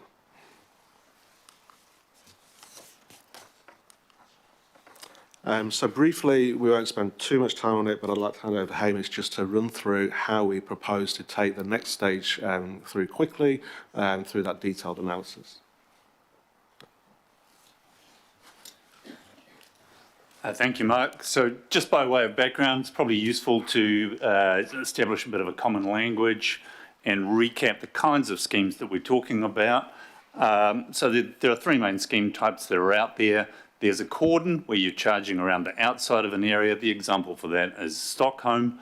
There are area type charges where you're charging a full area, so both entering into that area and travelling within that area. An example of that kind of scheme is the London scheme. You can see they've got charging points within the London scheme area. And then you've got corridor type charges. An example of that is Singapore, where they're charging different parts of their arterial and state highway and motorway network. So just recalling that some of that language. As Mark indicated too, there's a whole host of international lessons and lessons from Auckland work about what works and what doesn't work in terms of scheme design and thinking about introducing time of use pricing options. And these will be borne in mind throughout this project, and they're really about, demonstrating to the Aucklanders that they're going to get a benefit in terms of a congestion reduction, that the scheme is simple and for people, simple and easy to understand for people, and people can see the benefits. There are alternative transport options available. This is something that's been echoed throughout work on potential pricing options over the years. People generally not keen on schemes that have other objectives, such as revenue capture. So we're saying, look, the focus has really got to be on improving congestion, improving travel times, improving reliability. We need to think about avoiding impacts on vulnerable groups of users and work out impacts such as traffic diversion. And then, of course, take into account the kind of technical feasibility of how you implement this type of thing quickly. So these are underpinning our work. They're well-known lessons from schemes. In terms of some of the background, I think most people are going to be aware of this. There have been 3 or 4 major studies. We're listing a couple up there, dating back as far as 2006. We've been looking at some of these options.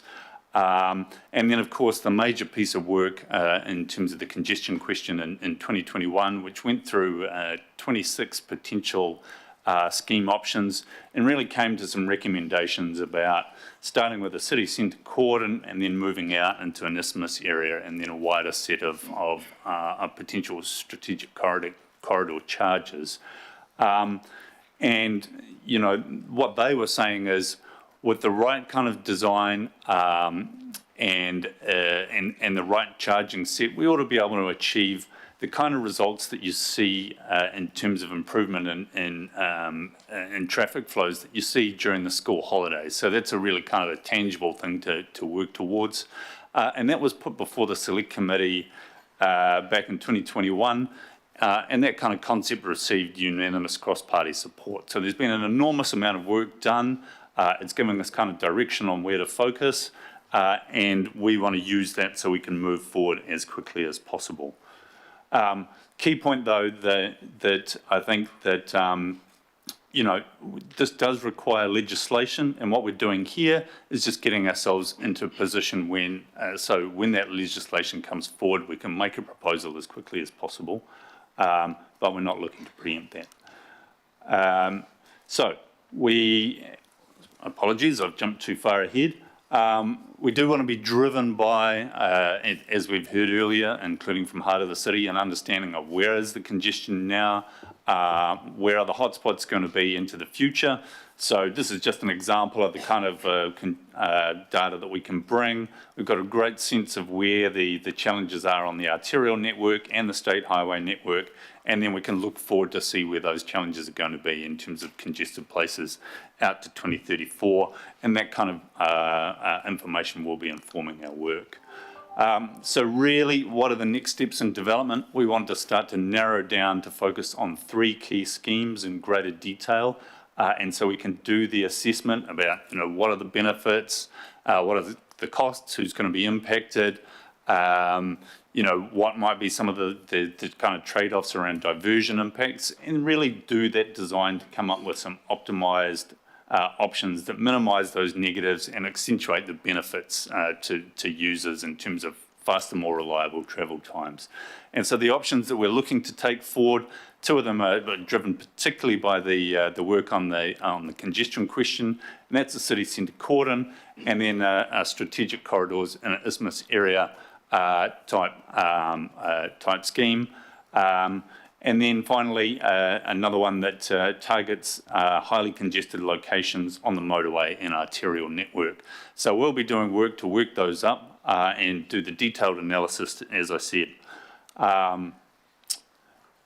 And in terms of what we're trying to drive here, I think we've all seen, it comes from the international literature, it comes from the feedback that we've had, that we're really chasing a clear and simple objective, and that's around using demand management type approach through time of use pricing to reduce congestion, improve reliability, reduce travel times, and increase the throughput of people and goods through our network. So those are the benefits that an effective scheme can offer.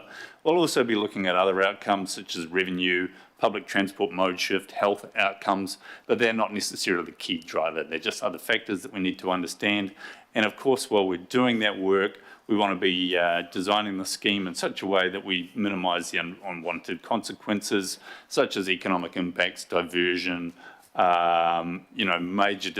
major changes in cost and benefits around Auckland. So we'll be looking at that and all those factors as we do the scheme assessment, and then coming back to this committee to bring that material towards a decision. So that's a very quick run through of the kind of direction in terms of the policy, and then I'll turn to Michael to talk about community engagement. Thank you, Hamish. As this is a joint council and AT project, I've been very involved with the communications and engagement staff in AT. Time use charging requires social licence for this to be successfully delivered, so communications and engagement is a critical part of the entire process. And of course, it's a big concern of councillors and council more broadly in terms of the impact on our constituents and making sure it's perceived as a fair system by most. There are many streams to the communications and engagement work that we're planning. Critical part is clearly with Mana Whenua and Matawaka, and on that issue we have Member Brown is representing Hukura IMSB on the political reference group. There is further engagement also with Hukura. We plan on using AT Mana Whenua Hui from June onwards. We're seeking rangatira engagement, and we will be consulting through the detailed design process with all those who are interested to look at specific issues, specific locations, specific iwi and any issues raised.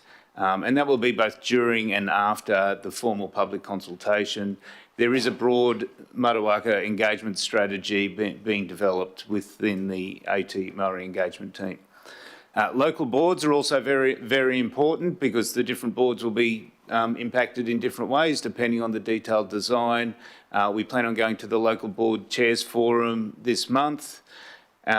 We will be running workshops with all the local boards during the scheme design process and that will inform the process, and then we plan on going back to local boards after the public consultation process has happened, so they have an opportunity to review all the public feedback and respond to that. Of course, elected members and government are a key part of the engagement as well. Councillors, clearly, and obviously TIC is the approval body for some of the design details. The Minister of Transport and the Ministry are critical because we are dependent on enabling legislation. So as Mark mentioned earlier, we plan on working with them to the extent we are able to make sure that legislation comes in on time and it's suitable for what we hope to deliver. We have to work with NZTA because they control access to the vehicle database and so forth, and they have road tolling technology, so we'll be working closely with them. And the local members of Parliament will also be important political representatives. For key stakeholders, we are setting up a reference group that will have many of the key stakeholders on board, and that will be regularly updated and consulted for issues. The first meeting should be later this month. But the stakeholder engagement will be much broader than that. It will include many industry and advocacy groups as they become interested or as we identify they may have concerns or impacts, and business improvement districts as well, including heart of the city. Public engagement is multifaceted. As Mark mentioned briefly, we've completed community panel number 1. That was sponsored by the Northern Infrastructure Forum, supported by us, and delivered by COI2, the Centre for Informed Futures at University of Auckland. We provided the headline results in the report.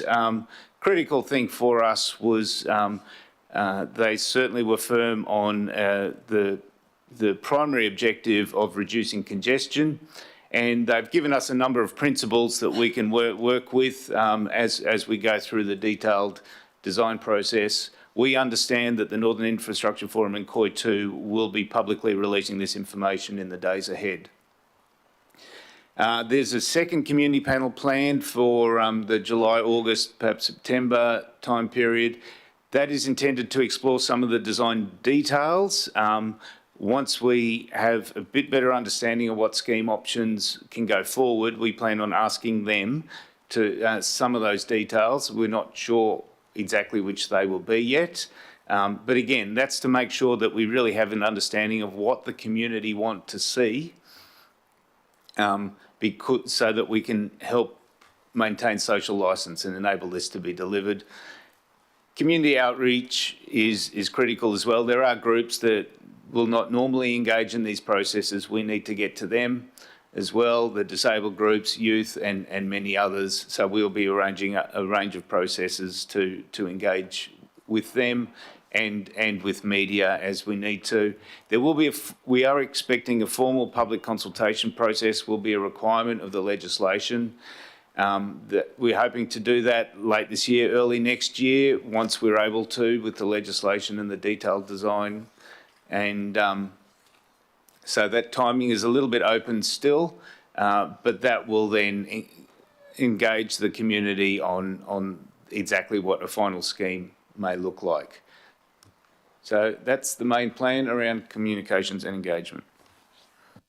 Thanks, Michael.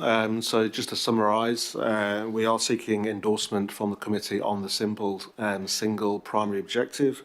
We are flagging that we are moving into the next detailed analysis and design stage to come up with an option ASAP, but the plan must include looking at all the motorway and arterial highly congested locations to see what we can do quickly and in short term, but also baseline those assessments against previous recommendations to ensure that when we do go forward through approvals, there's a robust case to present. And like Michael said, we have encouraging initial community feedback through the Northern Infrastructure Forum panel. So thank you, Chair. Okay, thank you for that. Open up to questions. Member Brown. first cab off the rank. Thank you very much. Thank you. Thank you for the presentation as well. I think you probably got a fair idea what I'm going to mention here and the questions I'm going to ask. So look,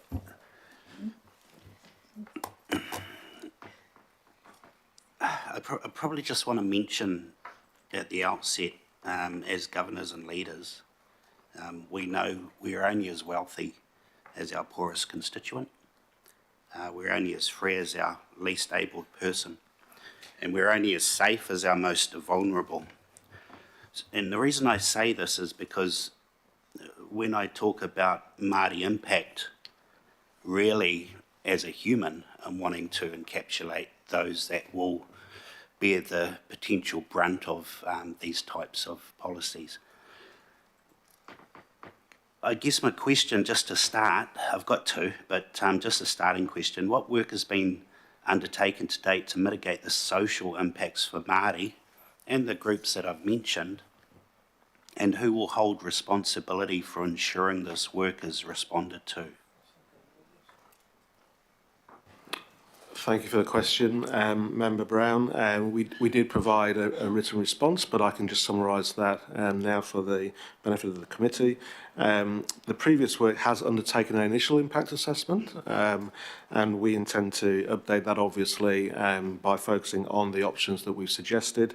It did look at the financial impacts on Māori households and identified components of mana whenua identity and well-being that could be impacted by any potential scheme. Obviously depends on what that scheme is and how extensive it is and how targeted or focused it could be on the network. So we will be taking that as a starting point and updating that as part of this work and presenting back as part of our recommendations moving forward. Okay, and look, just, I don't know if this, I mean, this makes sense to me, so I'm just going to say it, because I think it's sort of back to front. If the priority is to manage and reduce congestion, why aren't we using the most vulnerable groups' needs to develop the model?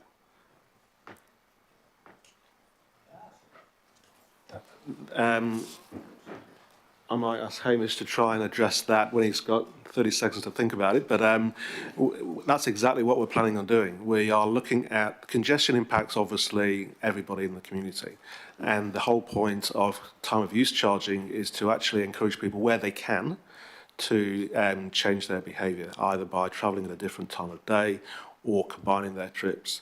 So as part of the impact assessment, we will absolutely be looking at where we're potentially going to focus some pricing, who's travelling there, what are their journeys, what's their origin and destination, and how are they impacted, do they have alternatives? So we will absolutely be looking at that as part of this work, and that's the whole point.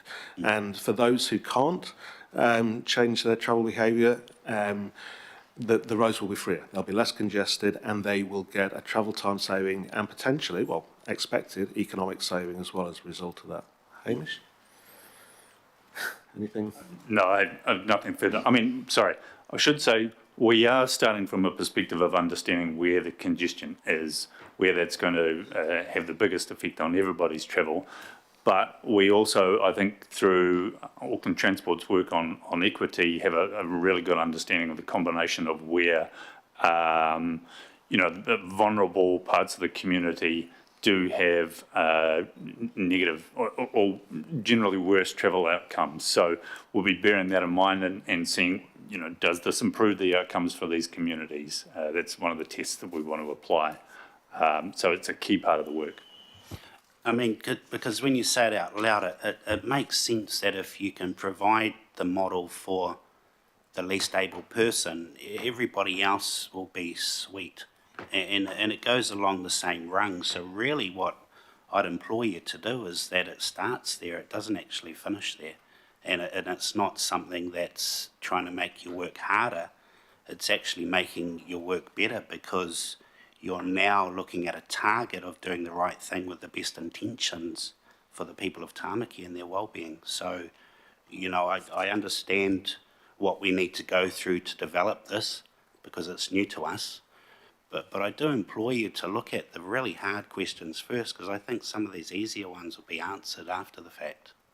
Kia ora, thank you. Councillor Williamson. Can I get you to take the slides back to the program progress graph with all of the little arrows on the boxes in colour? No, there's previous to that. Or is that your only one? Because I've got one out of Nexus with a whole lot of further red boxes on it. Okay, well, go back to that one then if it's the only one that you've got up. It's very different to what we've got. There it is, there it is. So I'm presuming the little grey boxes along the top are calendar years, the 2004 calendar year, because it can't be financial because we nearly finished that. You're suggesting that the legislative drafting has almost started, because if you look at that, that's around about May of the 2024. Has that started? We understand that the Minister of Transport is talking to his colleagues about progressing that to the next step. We don't believe it's started yet, but through engagement with the Minister and the Mayor's office, we understand that that is being discussed right now. Well, I meant legislative drafting, it says. Has that started, the drafting started, or is it the concept of this project is being discussed? They've already got a draft set of legislation has already been drafted following the select committee in 2021. Right. There is a draft of legislation delivered under the previous government. I know. That is the starting point. We haven't been advised yet from the Minister or the Ministry of Transport exactly when or what the next stage will be. What we are confident on, based on the draft GPS, is that it is a priority for the Minister, and he is looking to progress that this year. So the Minister, it is an assumption at this point, and we will need to align to that. The Minister's assuring you that you'll speed through that by the beginning of 2025 and move on to that secondary legislative? Well, I think those, as we said in the presentation, those are assumptions at this point, and we will need to align to what the Minister and the Ministry come up with in terms of that timing. And can I just ask one other thing? The big long red one down there called implementation, that seems to start on a very, very unusual date. It's almost the exact date of local body elections, October of 2025. I would have thought that there is 21 people around this room that would be saying you cannot be serious, that you're going to start that as we're going either into the campaign or the week of the campaign or as people vote. That's either got to be further out into 2026 or brought back, so it's been running for some time. Okay, fair point, Councillor. The intention of this was to show approximately, and it might seem counterintuitive, how quickly we could potentially deliver something on the basis that it's a relatively large scheme. No, but I'm not trying to be flippant. That graph, if you take the width of 2025 and you take it into quarters, that's October 2025. Councillor, that implementation, that is for us to implement the build process, so that's not turning the system on, that's the green bar, which is intended middle of 2026, once City Rail Link opens.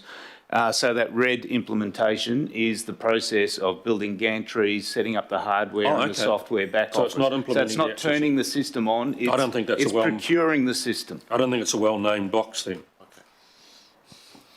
Okay. That'll be maybe before the ministers run an election. Okay. On that happy note, Councillor Walker. Sure. In respect of the work that you're doing, are you taking any particular case studies into effect? For example, if you've got a business in the CBD, it has patrons that need to arrive, it has staff that need to get there. I would expect in the peak, it's got deliveries. Have you considered what the impact is of a business where multiple parts of its business may experience, on the one hand, significant costs, and on the other hand, a drop in revenue? And in that respect, are you looking at different types of businesses and also looking at the impact on substantial construction in the inner city, where you've got thousands of people that come in to work, and obviously significant deliveries, and the cost impact of these things? So are you looking at specific case studies that people like ourselves and Aucklanders can understand in terms of what the impact might be on job losses, loss of businesses? I mean, we've had the instance of Smith & Co., for example. Are you doing that work? Thank you. So this work will be undertaken working with contractors that we're currently bringing on. So the specifics of that work haven't been finalised, but certainly the intent is very much to understand what the impacts of the scheme will be, both positive and negative. You know, I don't necessarily think we should start out with the assumption that the impact is going to be negative, because the intent here is to kind of reduce congestion and improve travel and access. So it may well be positive. But that's some work that we'll need to be doing in terms of the detailed analysis, and the specifics of that analysis will need to be worked through. But certainly we want to very much understand what the impact on different communities, different parts of the community is going to be. So I'd expect that work to be done. The other question I've got, Mr. Chair, that I have raised earlier is around what modelling you've done that indicates the displacement and the inducement that happens, whereby more traffic simply moves to the shoulders and you still have a congested situation at peak, but you've actually significantly widened the peak and there are consequent impacts on that. Have you modelled that? The congestion question work undertook some quite significant modelling. I can't recall them saying anything about impacts in terms of shifting more travel to the shoulders. I mean, certainly part of the intent of this scheme is helping people retime trips, but the purpose would be that you would, you know, at least as an opening assumption, is that you would be charging at any time that the network is congested. So I think the way that we can design the scheme can address those kinds of issues. But yeah, extensive modelling has been done in the past, and we will be rechecking that in the future, as we said, to make sure that we're not unduly creating diversion or creating other problems on the network. Okay, just further to that, I have asked this question before. I've asked to receive this information. Haven't got it yet. If it's possible to get it to me, great. And my last question very quickly, Mr. Chair, is given that we're effectively implementing a new type of technology, and given that there are a range of other technologies that could be employed much more quickly and cheaply to ensure throughput, which was the earlier criteria that you raised, why aren't we doing that work immediately? Which work is occurring in other cities that have got, I would suggest, far greater throughput than we have? Why have we not picked the low-hanging fruits? Oh, I think we are picking the low-hanging fruit. What's proposed in the Regional Land Transport Plan, and prioritises things like dynamic bus lanes, intelligent transport system programs, general optimisation programs. So we're looking to pick that low-hanging fruit as much as possible. We're looking to put in place, improvements to the public transport system and active modes that will help with mode shift. But we're also saying that on top of these, there's potential for a time of use charging scheme to enhance what's been done, and it's the same kind of consideration that you might see from London or Stockholm or Singapore, where they will no doubt have a whole range of intelligent transport system technologies already in place, but have opted to add a pricing element. Councillor Henderson. Thank you. A couple of questions. Just touching on London, Stockholm and Singapore, I'm aware of how many rapid transit stations there are in Stockholm, double ours. Are there any international examples that are comparable in terms of public transport access and coverage that have a charge in place? Gothenburg in Sweden is probably the nearest example. Following the success of Stockholm's scheme, they chose to implement a scheme there as well. So that's the nearest example. But I think it is fair to say we are a more car-dependent city overall than those others who have already implemented schemes. Right. And we need to consider that in our design detail. And sorry, just to build on that as well, I think that's also, it's vital that we not only look at the more internationally recognised approaches to this, but also a more targeted approach as well to ensure that we're building, or we will be doing something that's scalable and is the best design for Auckland. Thank you so much. Yeah, public transport and access obviously been an issue of mine throughout this process. So if you've got any info on Gothenburg that I could have a look at, that'd be really useful. Thank you so much. Where was I? Yep. Are you planning on consulting the advisory panels? It's a really good mechanism for us. Yes, I've had discussions with Council's engagement team, and we are planning to consult all the advisory panels. Yes. Fantastic. Last one, thank you, Chair. So if you're looking at, I don't know if this is far down a level of detail, but looking at things like setting prices, will you be looking at doing that in reference to the public transport pricing that we have in place? Potentially, that is part of the design process we'll be going through over the next few months. I think previous work suggested something in the order of $3.55, but we haven't made any decisions, and certainly we need to be understanding of the alternative options that are available and the pricing of those. Thank you. Thanks. Final question, Councillor Lee. Thank you, gentlemen. Two questions, if I might, Mr. Chairman. The first one relates to Waiheke ferry services and Waiheke Direct, the Fuller's competitor. Why is it that they still do not have access to hop card services at least a year on since they began talking to you about this? I don't know the answer to that, but I can certainly go back to my colleagues in Auckland Transport and get an answer for that. Okay, thank you. Second question relates to the presentations we heard from members of the public this morning, PTUA and New Zealand Transport 2050 and the heart of the city relating to PT, rail in particular. What is I find it very difficult to get the latest numbers in terms of rail patronage in particular, but indeed all public transport. In the past, AT had an excellent monthly indicators report that went to the board, and probably the best and most comprehensive report in the country for all forms of transport, from PT, cycling, motorway congestion, everything.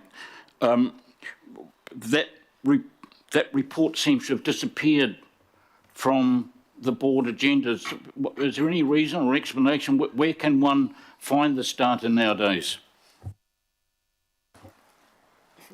Again, this item really is around congestion question, Councillor. I understand the question, and perhaps it's more appropriate to ask the question in the AT update. I think, Councillor Lee, we can pick these ones up, and we've given them a little bit of notice. This is an AT. No, we've got them next. Is it AT? Yeah, afterwards. Okay. All right. Okay. Thank you, gentlemen, for that. You can step back now. I think it's moved by the Mayor and seconded by Councillor Fletcher.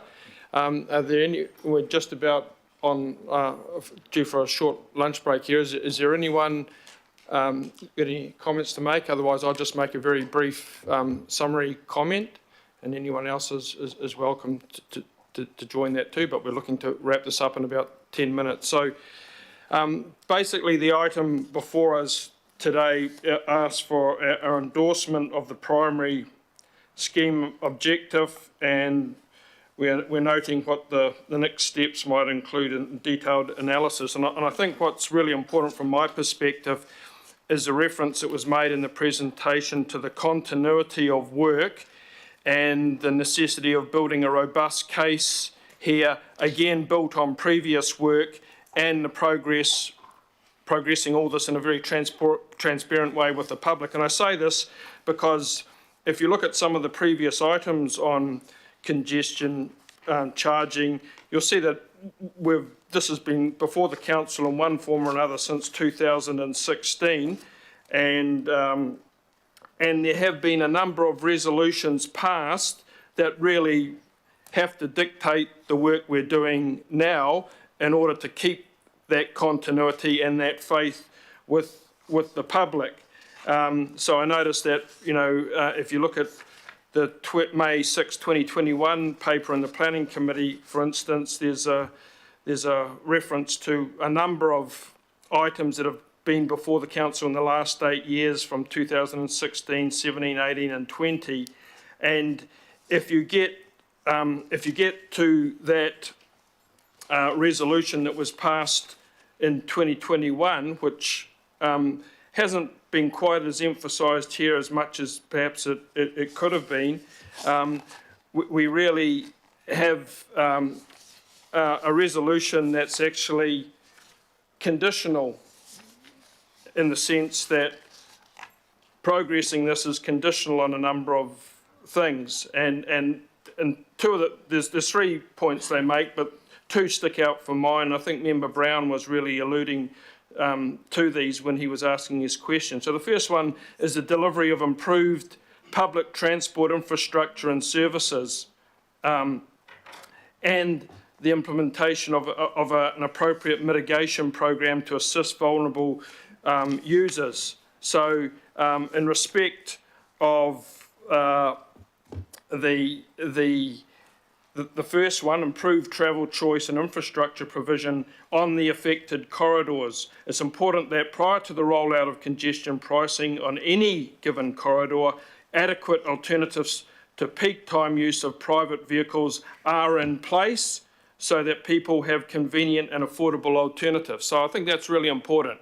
And I know we have referred to it, but that's fundamental. In fact, on a number of these resolutions, the congestion charging progressing is conditional on that. The other one is to do with social equity and mitigation measures, and that comes out of a social evaluation report that was prepared as part of the traffic congestion question phase 2 round, because there's been a number of phases here, which showed that the impact of congestion pricing on lower income households is more significant as a percentage of household income.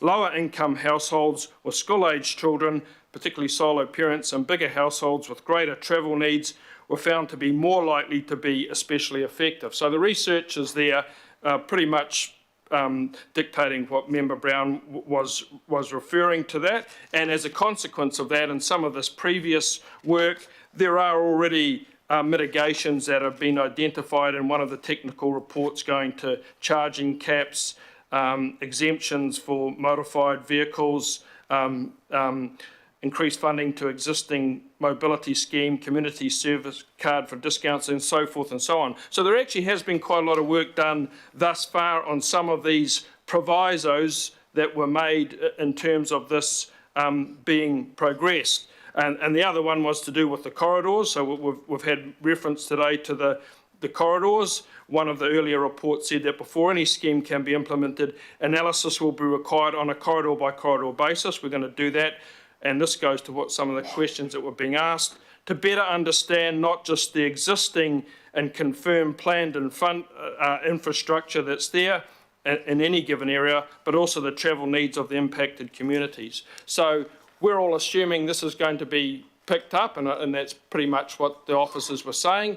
But I just wanted to make it very clear that all the meetings of council, and there are a number of them, make this work conditional on these things happening. So I just think it's worth, in terms of that reference, to bring the public along with us, that they're put out front and forefront of all this, so that people realise that this just isn't a carte blanche to start charging. These conditions need to be in place, because that's what we've said in any number of previous resolutions of this council. Okay, that's my tuppence worth, and some of it is quite specific with the charges, and the term that's used in charges is modest charging regime, and in 2021 that was starting at about a two zone pass, I think about 350 down to about 150. It's 2024 now, but again, that notion of a modest charge is fundamental to all this work that has informed us to this point. Okay, thank you. That's my say. Councillor Henderson. Yeah, thank you. Very quickly, because I know I'm standing in between everyone and lunch, so thank you, Chair.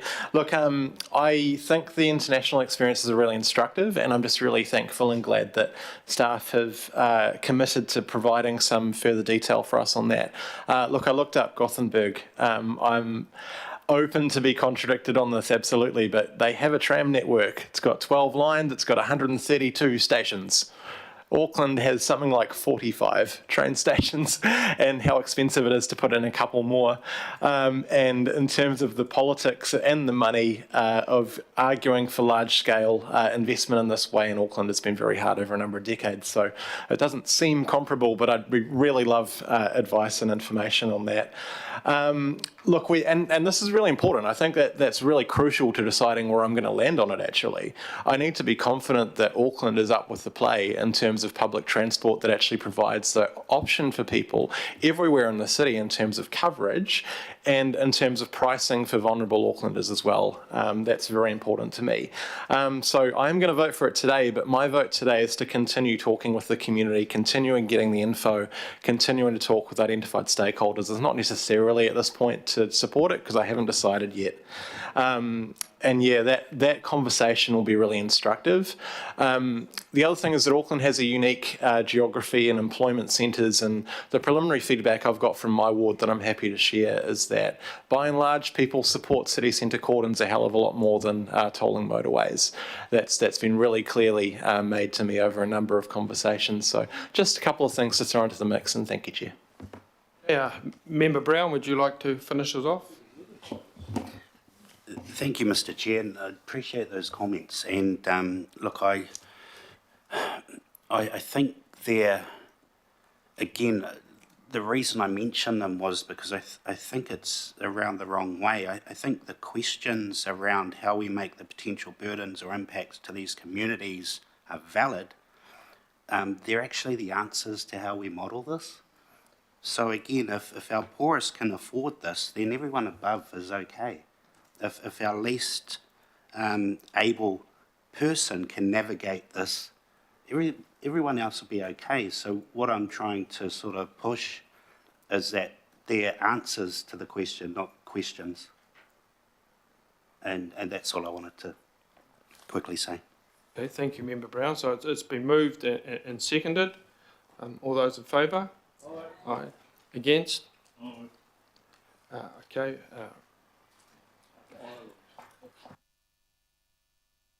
Gentlemen, we'll just break for 30 minutes now, so we'll resume at 1:20. Thank you.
Gentlemen, we'll resume the meeting. Welcome back to the councillors online.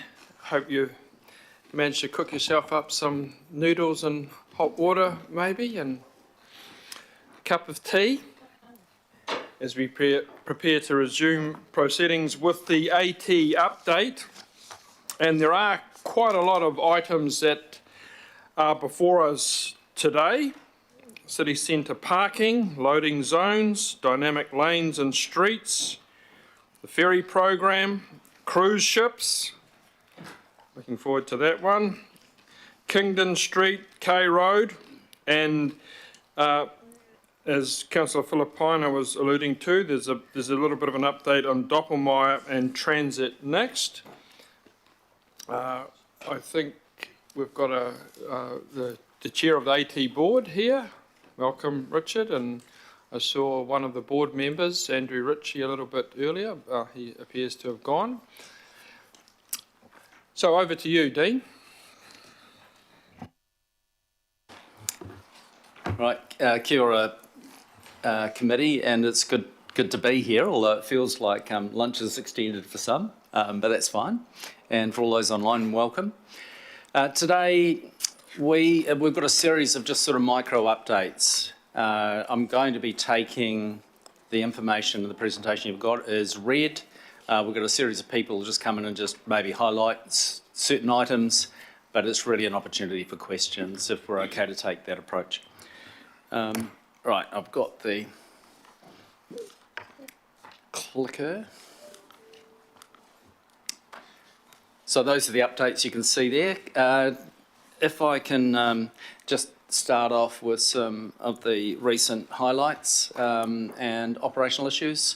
You'll take it as read there. I'll just reiterate the point that April year to date, we continue to meet or exceed all of our statement of intent performance metrics, which I continue to be pleased about. Having said that, we've still got 2 months to go. So there's always a bit of a worry as we approach the finish line, but at least we've got a good head of steam up. But having said that, a lot to be proud of. Not in this update, but it's you'll see it referenced there is the RLTP, so that's out for consultation. When it was last out for consultation, we received just under 6,000 public submissions. About halfway through, we're already at 9,000. So our appeal to Auckland is to get involved, have a view, get that view in, is realising dividends. And for those that are listening, either as political leaders or in the public, just really encourage you to encourage others to make their submission. It's very important we get that voice in. You'll see here too that Auckland Transport was shortlisted for a World Procurement Award for the Matakana Link Road project, and that's something that we're also very proud of in the way that we work with the community to deliver an awesome result. If I can just go to some of the challenges, and I've got John Strawbridge here with me, but there's a lot of work happening, as you would know, both around city centre parking, but also the room to move strategy. And thought it might just be worth giving you an update on where we're at with that.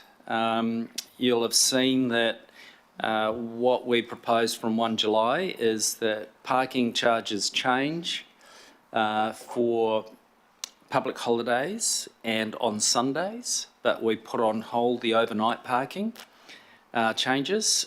We will re-engage with businesses and representative groups, and we're looking to identify how we might mitigate the impact where that's required before we go live with agreed changes, approved changes 1 October. John, is there anything you want to add in on that at this stage? Thanks, Dean. Thank you, Chair. The re-engagement plan is very focused around face-to-face meetings, and that will be led by myself and other members of my direct parking design team, along with part of our consultation team under Dan Lambert. So the re-engagement is an opportunity for us to listen more, understand some of the issues, and seek combined solutions. So our undertaking is very simple. We're going out there to listen, re-engage. There's a timeline there, and we will then come up with a series of opportunities to continue to enable movement around the city. Yeah. Thank you. And alongside of this, we also know that the use of loading zones has been another key topic, haven't we, John? So maybe if I just hand this slide directly to you. Thanks, Dean.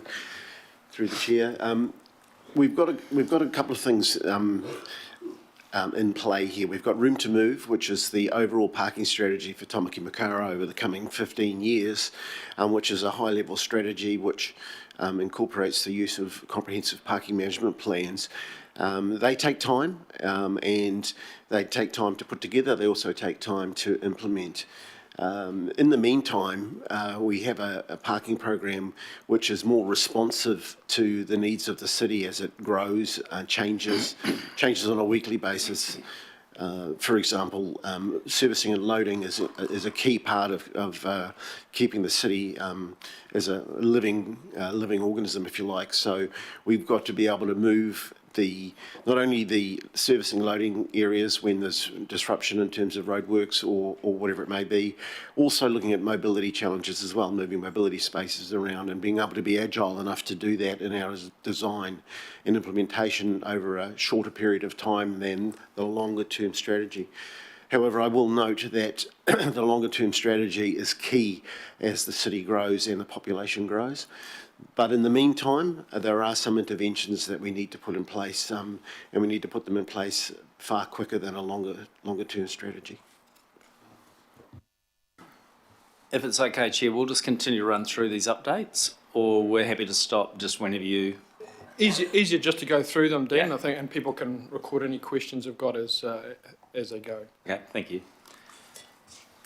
Oh, dear me. So can I just draw your attention to the work that's being done on dynamic lanes and streets? You'll see some examples there of projects in pre-construction design and where we see future dynamic lanes that warrant further investigation. Look, I'll draw your eye to that, but I do have somebody that's available to provide more detail on the progress being made, but we certainly remain committed. I know that's a subject of great interest to the Mayor and councillors. The ferry program, I might just hand this over to you, or, sorry, Murray. Sure. It was right or left, wasn't it? Yeah, so just a few points on the ferry program, and then I'll hand to Stacey to talk about the cruise ships. So we're progressing with the build of 2 fully electric ferries and 2 hybrid electric ferries. They're progressing well. You can see some pictures there updating progress. We've also got resource consent for charging infrastructure at Half Moon Bay.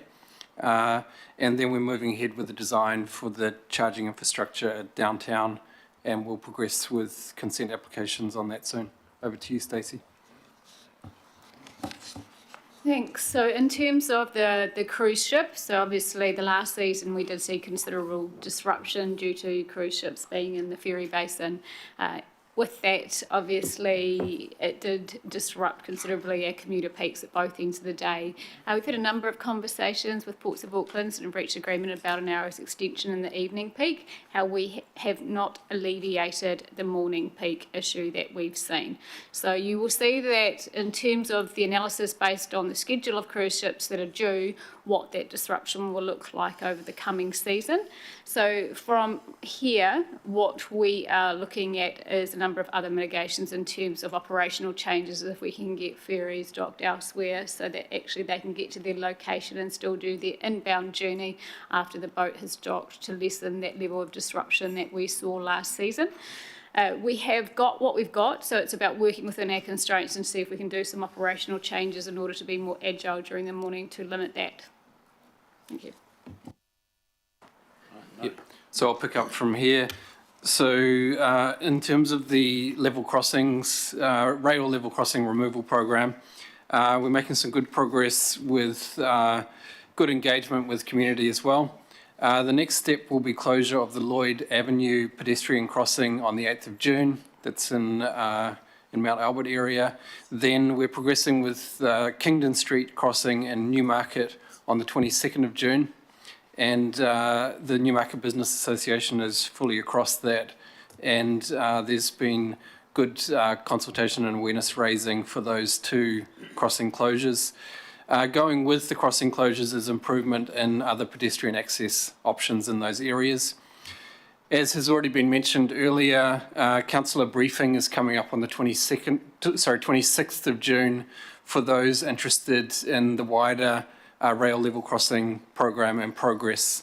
Coming up next financial year is O'Neill's Road, Homai and Church Street East. Designs are progressing with those level crossing closures. Next slide is on Karenga Happy station integration. So this is a piece of work. Anyone that's been up and around the Mercury Lane Cross Street area will see a lot of activity going on with City Rail Link progress there. The next phase of the work is work that AT, Auckland Transport, will be leading, and that will be around the streetscape and urban realm activities. There will be some changes in traffic flow directions in and around that station to make it easier. And already some progress has been achieved on this with a new right turn signal on the traffic lights from K Road into Queen, and then traffic will flow down Cross Street and then turn either right or left at the end of Cross Street. And there's a pedestrian mall planned for the top of Mercury Lane, which will have restricted access for residents of the George Court building and also deliveries and emergency vehicles. So yeah, a lot of work going on in that area, and will continue for a period of time through to the end of 25. Back to you, Stacey. Great, thank you. So in regards to the K Road bus lanes, we have reached agreement with the Business Association in order to change the timing on those in collaboration with the Business Association. So one question that I know that people will be asking is, why did you change the weekends and not keep the weekends? And the data it does demonstrate that's one of our busier times in terms of the extension with those timeframes on K Road with the bus lanes. So we do need them, but there's a but. It is a compromise in the interim until we get to CRL. Why? Because given it's weekend, the rest of the journey that bus takes is not disrupted elsewhere. So the overall journey time is not marginally impacted us by us removing them right now. So the Business Association understand that we will be coming back to them pre-CRL to be able to review these times. So it's a pragmatic solution to support the businesses and work together more pragmatically for the interim until we get to that. And we've agreed that we'll go back every 6 months. The team will meet them every 6 months to show them the data and share that data about what's seeing. They've broken it down by the minute, which is really helpful to get people to understand that. The Western service changes have been really successful. So with that new Western change, I think we predicted 2.08 million passenger journeys in the first 7 months. We're up to 2.8 million for the first 7 months. So it has been really successful, which is good. So we hope that continues and also produces returns for the K Road businesses along there. Thank you.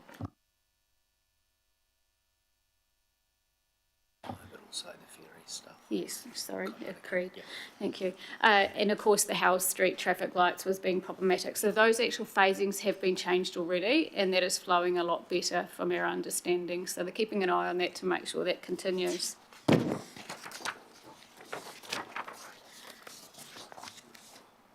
In regards to the Dopelma and Transit Next submissions, as per reported in terms of that, I have actually had a message from Fergus Gammy this morning and agreed to meet next week to continue the conversations with them in regards to the trackless trams. The team are doing an update on the feasibility study done previously. It's important to note that we have done this, we have reviewed this type of technology previously they had these massive big batteries which actually would just rip up our roads. So because they've changed them from being fully battery electric to actually having hydrogen fuel cells in a smaller battery, it makes them more viable for our network. So we are really keen to actually get one here to trial as a proof point, so we can see how they function. With that. There were two other updates actually I wanted to give, if I may. So the first one, a positive one, in terms of, as of Tuesday, we reinstated a number of ferry services a couple of months ahead of schedule. So in terms of Devonport, Birkenhead, Bayswater and Half Moon Bay. We still have a number of other ferry services that need to get up to full capacity. They include Half Moon Bay weekends as well as Gulf Harbour. But the numbers are continually growing, which is really good in terms of our ferry services. The other one is to let you know, and there'll be further communications coming out on this afternoon, that we have been issued an industrial action notice by the Rail and Maritime Union, the RMTU, to our operator Auckland One Rail this morning. So they've been in collective bargaining for a considerable time, and I know this is the last thing everybody wants to hear in terms of more disruption to our train network, given it has been continually disrupted. They have reached an impasse in terms of their bargaining process. AOR have offered facilitated mediation, and trying to progress that. They are doing the right thing to get them back around the table to finish the conversation, so there's lessening of disruptions. It is not a full labour withdrawal. It is action in the form of an overtime ban and a work to rule scenario. So it will disrupt some of the peak services, not off-peak, only slightly. So as a mitigation in order to give customers really good, what I call confidence in terms of the timetable, they will run a 20-minute all-day timetable, and they will supplement the peaks on those key lines as they can, so that it is reliable for that time. It may be that we get, this is with effect Saturday, by the way, it may be that we get to Monday and they've got it back around the table, like we're encouraging them to do so. Thank you. That finishes our presentation. More than happy to take questions. Thank you very much. Yeah, thank you. A lot happening in those different areas there, so we'll just take questions with the relevant staff are at the table, so just fire away, and we'll start off with Councillor Turner, Member Brown and Councillor Filipaina. Thank you. Just talking about your making a room to move strategy, parking strategy, sort of just made me... So two questions on that. You made the comment about that there was some actions that you need to implement faster than the big picture sort of thing, but you didn't say what they were, and it also made me think, is it that not putting the cart before the horse? Because the problem is it stops the public seeing the big strategy and disconnects them from your long-term. What would you say about that? Look, I acknowledge that there's some work to be done around communicating the longer-term strategy and the benefits of it. I guess the reasoning in behind the more responsive parking management that we've done for the last 8 to 10 years is that it's really to service the public needs. So it could be anything from the residents' parking zones, which we've put around the different parts of the city, particularly around the city centre and also in Tekapuna, and also to look at the servicing and loading across the city. So because things are dynamic and change, if we concentrate on the longer term strategy, there'll be a whole lot of issues that arise in the meantime that we just won't be able to, well, the city won't be able to cope with the change. So that's the rationale behind it. So, but in terms of the communication and the storytelling around parking, we've undertaken a program with our communications team, which is to talk about that bigger picture. But in the meantime, we still have to do stuff. Okay, thank you. Yeah, I get what you're saying. Still leaves me, when I hear these discussions, in my head, all I think of is joining the dots. And what I realise, or I think I realise about our transport system, is what we focus on is the joining, not the dots, which are the terminuses. And I think we are failing to see the cars in this. You know, I'm thinking about the Te Aratu Northwestern Interchange on the motorway there. There's no parking. And in these other things we talk about a walkable catchment of 800 metres. We're expecting a walkable catchment there of like 4 and 5 Ks. And so I just thought that, is it not, why aren't we concentrating on really big park and rides at our terminuses?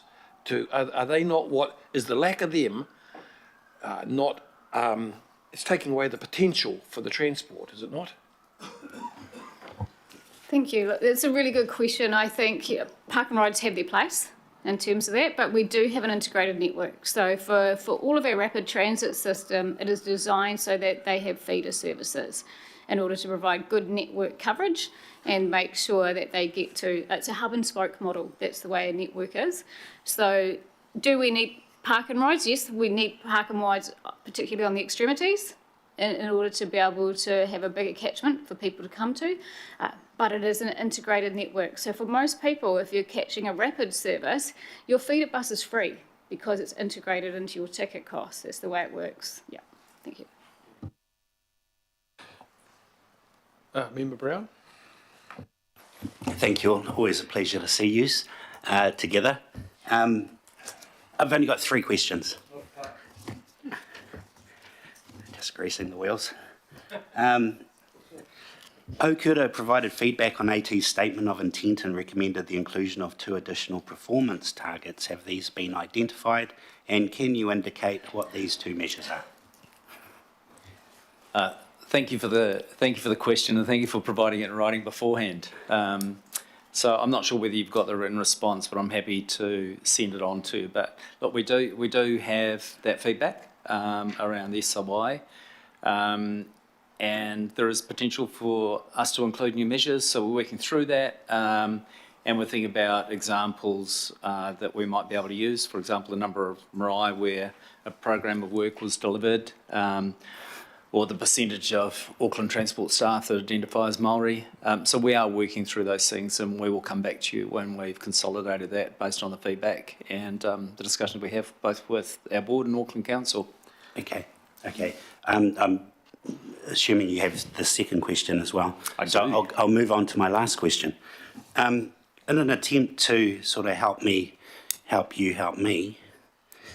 we talk about alignment to government GPS and other documents, plans and acts. Yeah. Does AT check if their plans, projects, outcomes, performance targets align with the Haukura founding documents, our targets and our issues of significance? Because I think it would make both our jobs a lot easier. I didn't quite get that one in writing, did I? Or maybe I did. It's a side one, just to make sure you're listening. Yeah, no. Look, of course we do. It's very important that we take on board Haukura's expectations, because they happen to be the Auckland Council family expectations. And we will bring that through the through our Māori outcomes strategy that we've committed to also completing towards the end of June, which I think we'll have completed all the consultation on that, including with Haukura and a couple of mana whenua groups. That'll be approved by the board in August. We don't have a July board meeting. But that's where I expect those things to come through, and we state our commitment to delivering on broader central government, Auckland Council and Haukura commitments. And if there is an issue around a trade-off, then we need to be able to flesh that out, and we would agree that with all the parties. But that's where I expect those to turn up, and we're committed to doing so.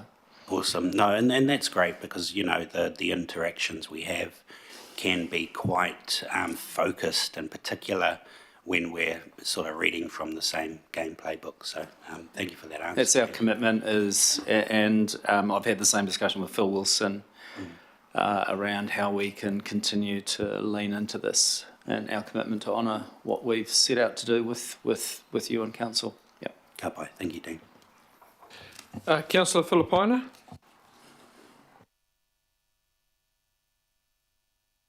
Kia ora, Chair. Tēnā koe te rangatira, Dean. and tēnā koutou katoa to the Auckland Transport team. Look, it's interesting that the slide about Transit Next and Doppelmayr is up there. So the first time with any conversation, was that when you got contacted this morning by Fergus, just to our staff? Yes, that's correct. Can I just clarify sorry, Alf, can I just clarify what conversation, because there's been a lot of conversations with Doppelmayr over a long period, so I want to check what we're talking about here. I don't want to understate the conversations that have been had. Okay, it's in relation to the recommendation on the 9th of May at the previous Transport and Infrastructure Committee, where there was going to be a report coming back, because my next part I was to say, is this the report that was referred to on the 9th of May is what we are getting today? Is that the report back? And has there been any conversation with Doppelmayr since the 9th of May? That's the clarification. This is not the report that I can confirm.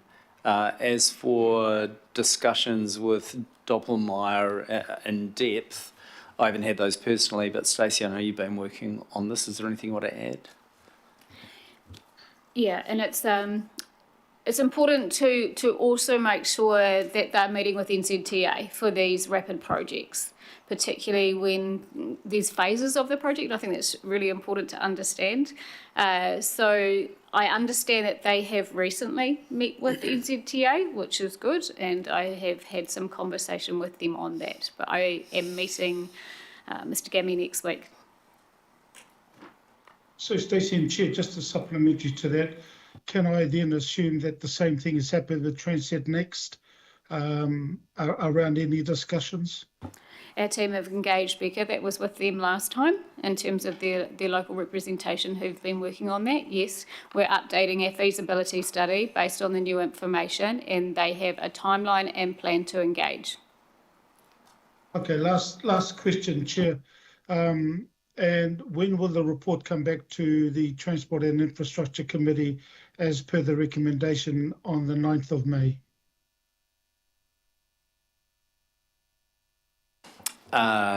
Yeah, I'm trading notes with Stacey here, but it'll be August or September. We'll confirm that for you. Kia ora. And Straub, it's good to see you in your distinguished look, my friend. Thank you, Al. Okay. Very nice compliment to finish off the questioning there. Councillor Lee.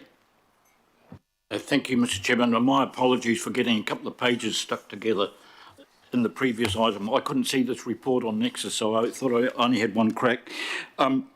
First, before I ask a question, I want to thank AT for modifying the bus lanes on K Road to something a little bit more sensible, and also for backing off on totally banning cars from Wellesley Street West at this point in time.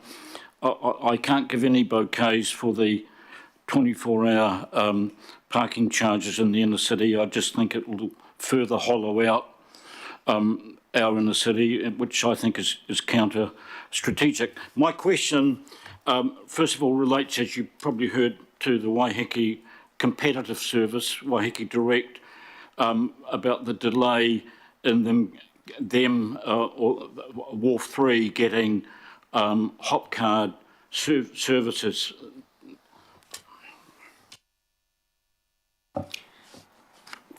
Thank you. I will come back to you with an update. I don't have an up-to-date information in terms of that timeline, but they continue to work in good faith to try and progress that as fast as practical.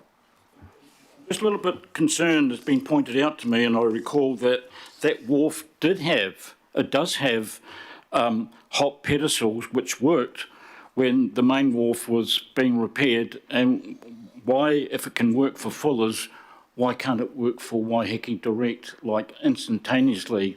That's how IT normally works. Or am I missing something here?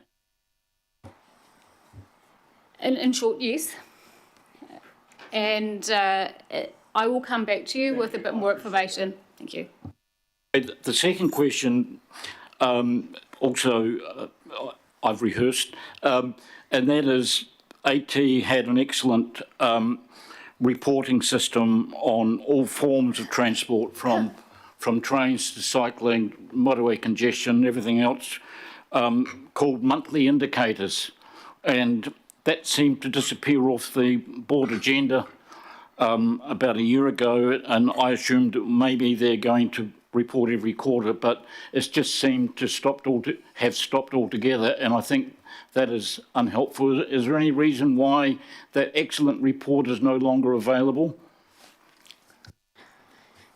Thank you. It was superseded by, in terms of the updated reporting, all of which is reported monthly on our website and accessible by everybody. Would you like me to send a link to the previous one? Okay. That's good.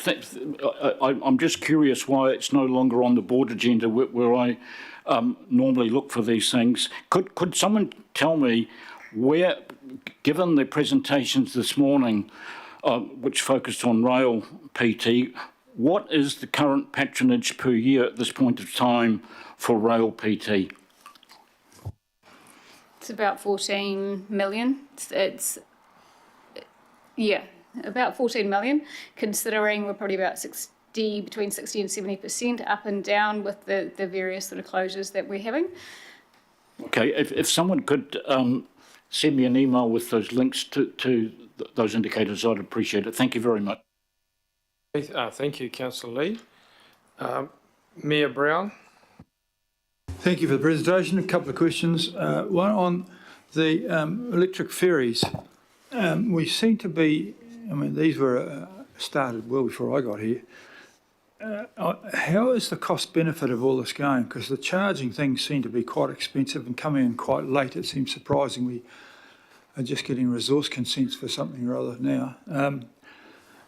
Does it still make sense, or is it just a massively expensive feel-good thing to save the planet? I mean, because it would be better off just buying low-use diesel ones or not. I just want to know, does it make sense, or have we just gone mad? Yeah, no, thanks for the question. We've recently reviewed the program and the financials. The benefit cost does stack up for stage one, which is these initial boats and charging.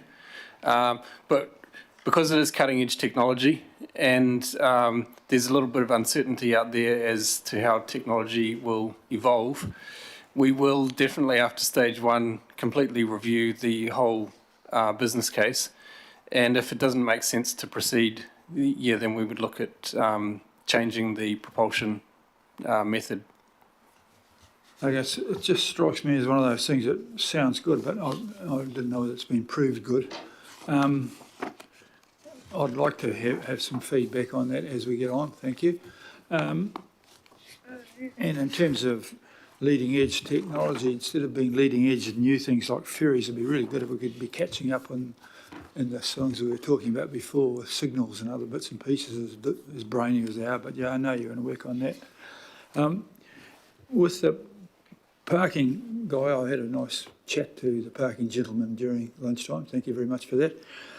City centre parking, I was hoping to get a region-wide policy so that we can see what we're doing everywhere, because we have a number of city centres. We call the city centre, it can be anywhere. I don't know where the city centre is. Is it just Queen Street and K Road, or does it include the peripheral suburbs? There's a lot of people living in off Ponsonby Road and off towards the University Caucus. I don't know where that is. What perspective is kind of missing. We've got town centres. We've got. I just want to see. Can before we do anything about overnighting in one area, can we have a big picture of the whole? What I call the city includes Wellsford, which I don't think has the same problems as Queen Street, and Pukekohe, which has some of them. Is that reasonable that we could have a bit of a feel and where is, what do you call a city centre? Very reasonable question, and the room to move strategy and document identifies pretty much everything from Puki through to Wellsford in terms of a tiered approach of when we might go in and do comprehensive plans for those town centres, city centres, rapid transit areas, alluding to Councillor Turner's earlier question around availability and opportunities there for enablement. The city centre, just to answer the second part of the question, the city centre it's the concrete perimeter of the motorway and the outlying suburbs around there, the likes of St Mary's Bay, Herne Bay, Ponsonby, Grafton. Well, that's good, but the use of the word city centre kind of resulted in an outburst from the heart of the city, which should be called something else. It's not actually a health charity, as a lot of people think. If it would be nice if it was sort of like, I don't know, I think city centre is the wrong words, but I don't know what the right words are, but it gave the wrong impression. So it does include the areas where people are paying $100,000 to park a car. Okay, and that's good, because I think a council-wide discussion about demand and availability would prepare us for what I mean. I want to have more income from parking because otherwise it comes somewhere else, and I do pay $100,000 for a car park, and I can't see why other people should park for nothing outside.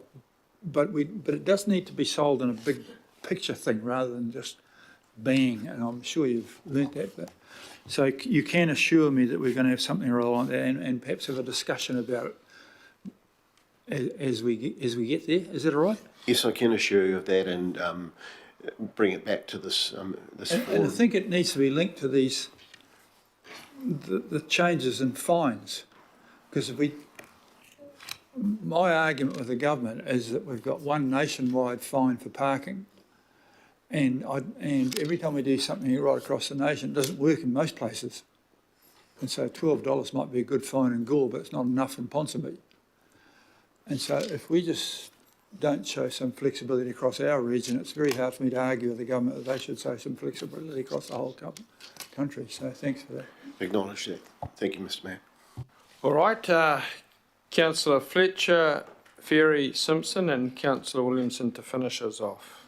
The Mayor has touched on perhaps some of the issues I wanted to raise, but language is so very important, and we're all trying to rebuild, the trust within the council family, and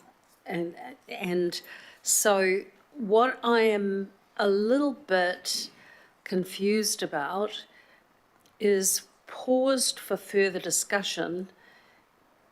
The word paused is paused, deferred, is it, and discussion and consultation, I just want to understand so that when I'm speaking to constituents, I absolutely understand what that means. So I just want you, in terms of demystifying the language that we're using on these things, because they are sensitive. And because they're so sensitive, I want to be very clear with people. So could you just expand a little bit further on what paused for further discussion actually is? Yeah, thank you, Councillor. Look, the intention was, in response to the feedback, was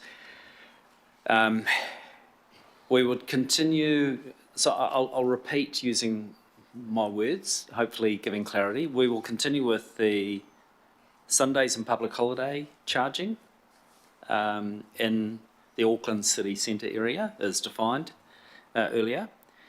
We were pausing, and I can't think of a better word, but we were pausing implementation of the overnight charges in the city centre until we'd gone back, re-engaged across the key stakeholder groups to better understand the impact as they saw it on their people, those that they represented, and identify what, if any, mitigations we might be able to bring in. You know, one example might be you don't do any change in parking overnight, or you might increase the parking chargeable period from 6 p.m. to another time, or you might cap it out at $10. So we want to engage on those things and understand. So we paused implementation until we've had that re-engagement to better understand how we manage this with the people that have got a real stake in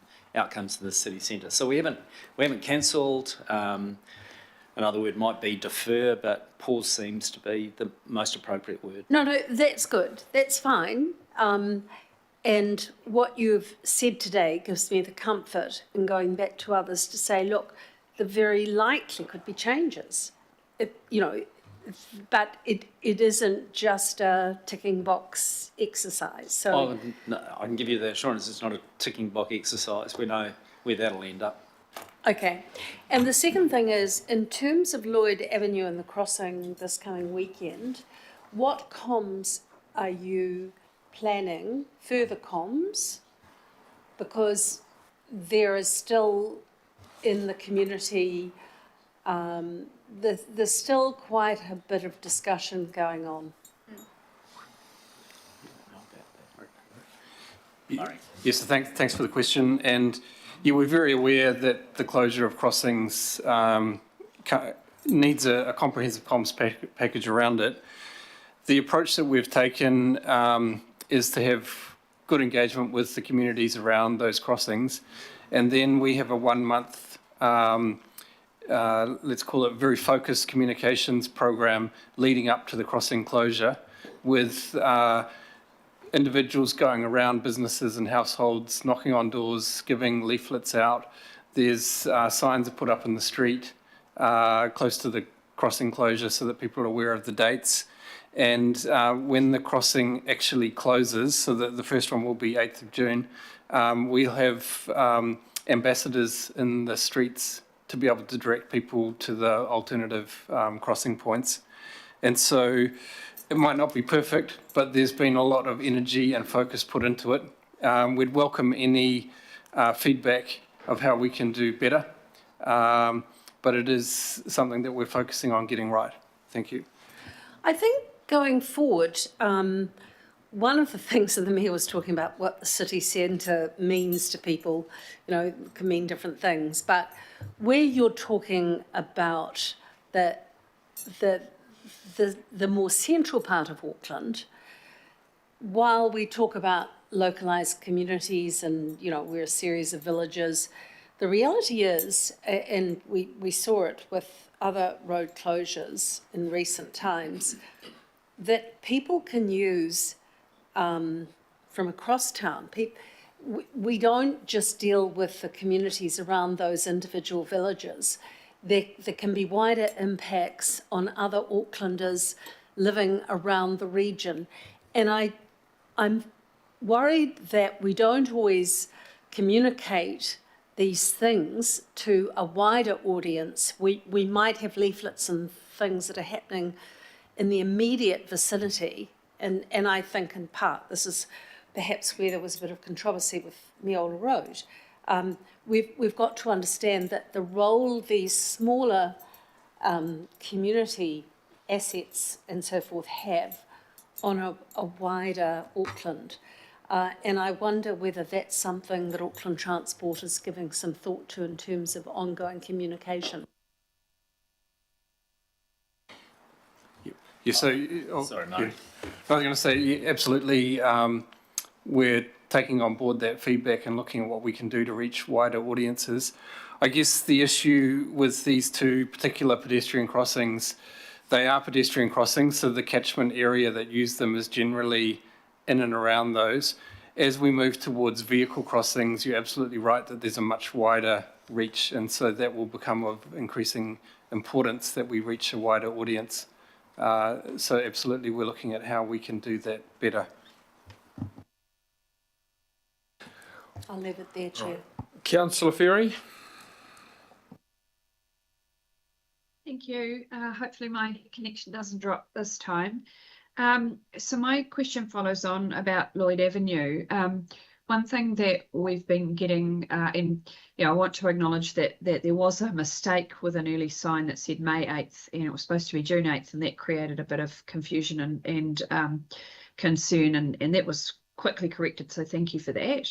But there is quite a high level of scepticism in the community about the necessity of the closure at all. And my understanding and what I've been relaying to constituents, I just wanted to check with you now, is that basically KiwiRail have determined that the crossing needs to close and have to a large extent determined the time frame of that. And so AT kind of just has to go with it. Is that correct? I can talk to that.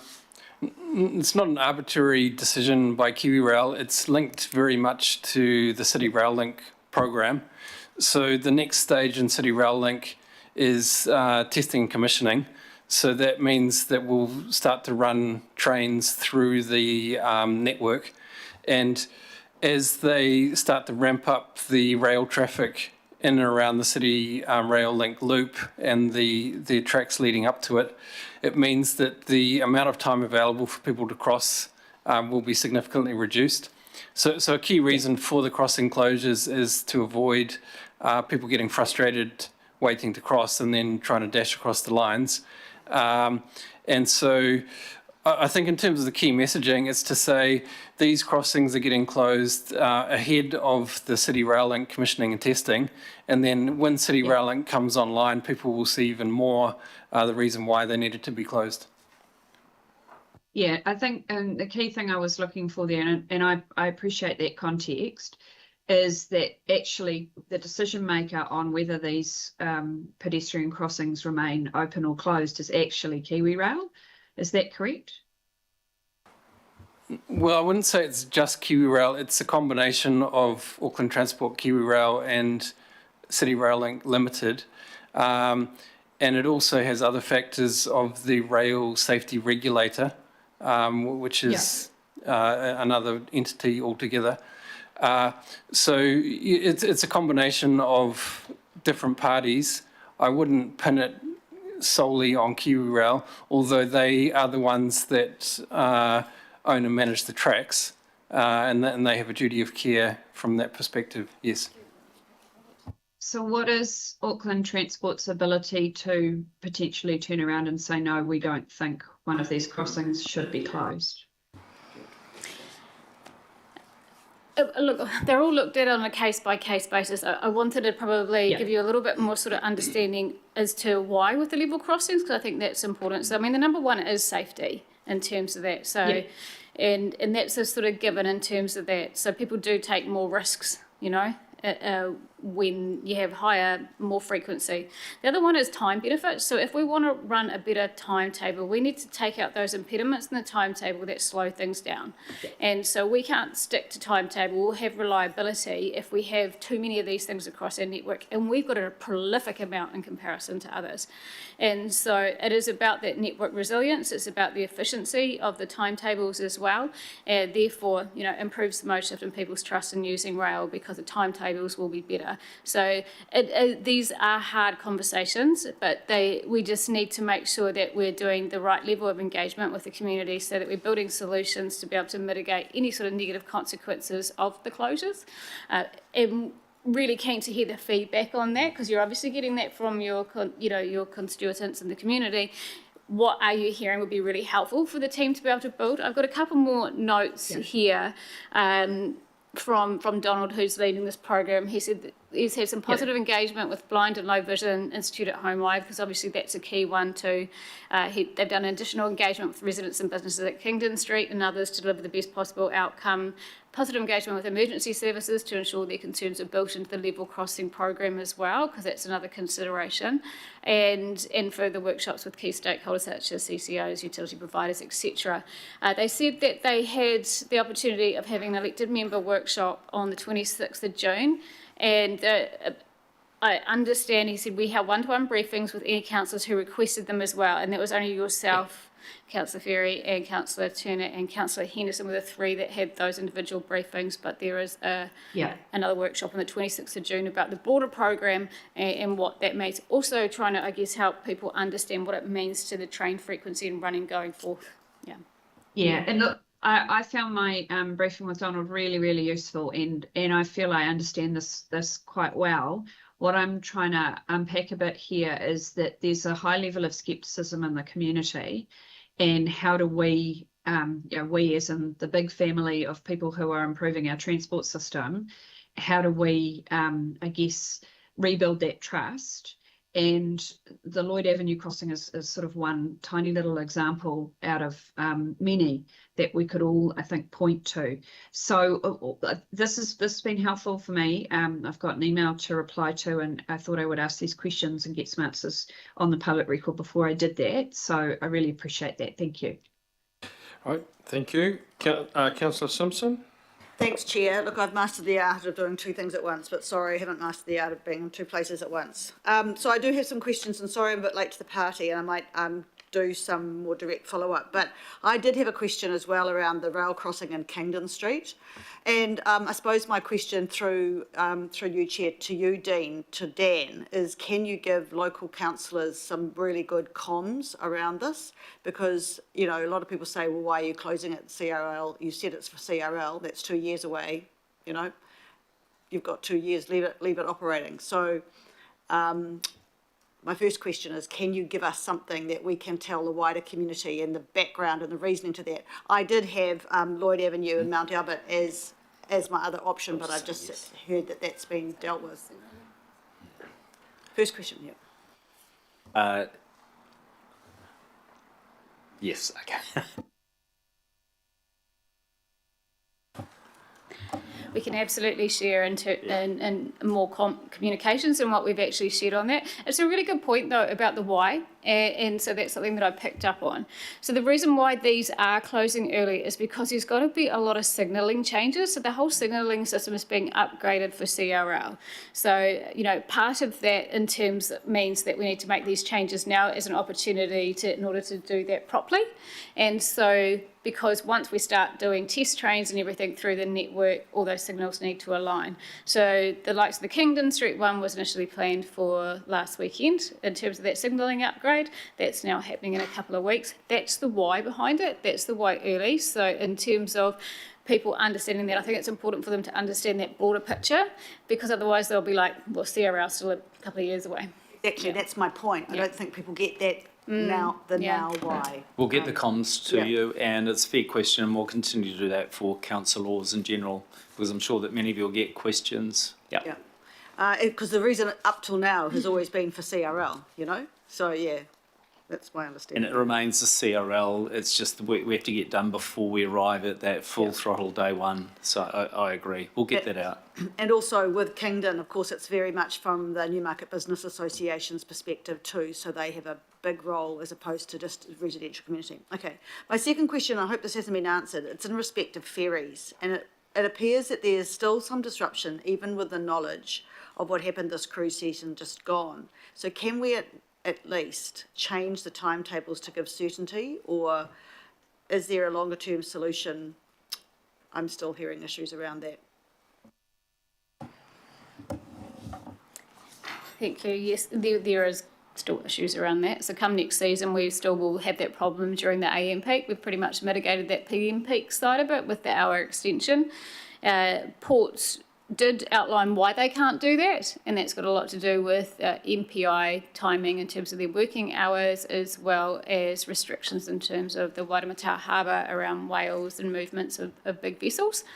And so the team will be looking at other operational things that they can do to help mitigate that and lessen that number, because I think what we came up with was that there would be 10% of morning peak services disrupted on those days when we have certain cruise ships within the harbour. And so they've got it all mapped out. So now it's sort of going through sort of one by one different types of mitigations. And if boats can be berthed somewhere else so the ferry gets their out destination to come in and still meet that timetable. So they are doing a lot of work on that now. Thanks, because that's another comms issue, because if you had the option to work from home, right, and you this was going to be a problem on whatever date, that would be the date that you potentially would work from home. But to know in advance, as opposed to get 2-minute notice that actually your ferry wasn't going. If it comes to me, let alone the people who are from the North Shore, it's got to be pretty big.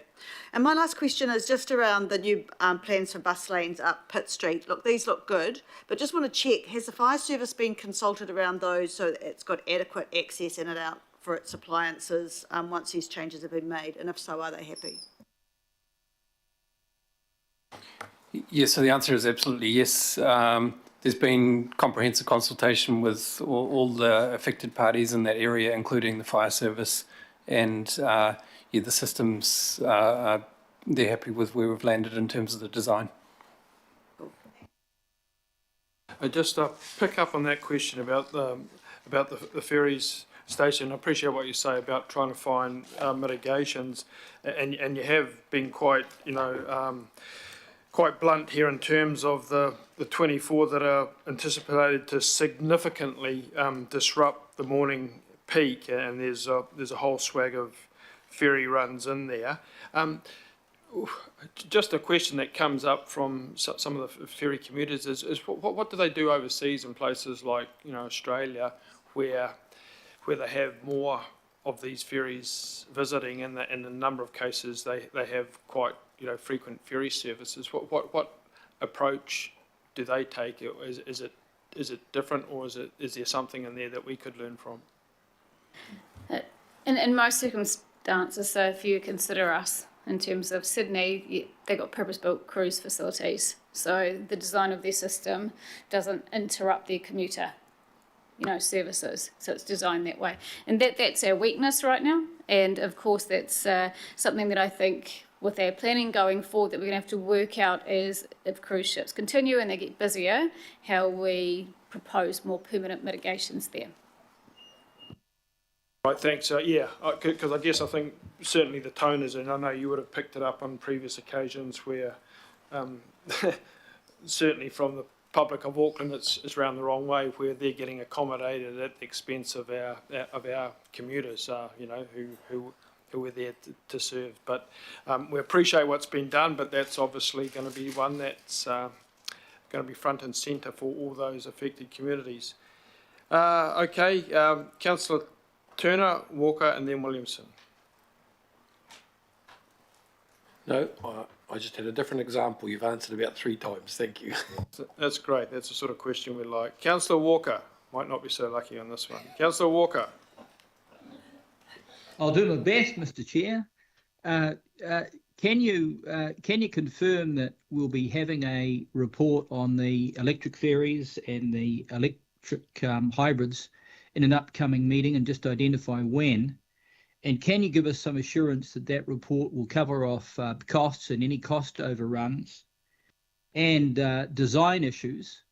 And I am heartened with the comment that you made earlier that there'll be a complete review going forward before we actually allocate any tenders or moves to additional ferries. And will that report also cover off the designs that might be fit for purpose? So what we can do, Councillor, and more generally, Transport Infrastructure Committee, we will bring a report back to you which gives you an update on the ferry replacement strategy. Stage 1's already in place. We will share with which is the electrification and or hybrid solutions. We will give you feedback on how that's gone and what we've learnt. And we'll give you our thinking on stage 2 emerging, which in the absence of co-funding through the GPS, which is a possibility, and the cost of electric could end up being low emission diesel option. So we'll bring that into here. I mean, I don't want to overpromise on all of the analysis, because there'll be elements in there that are confidential to the proponents, but we'll give you a feel for where we're landing and the strengths and weaknesses of both approaches, and I think that would be useful for you to more fully understand. As for timing, which probably is sitting there,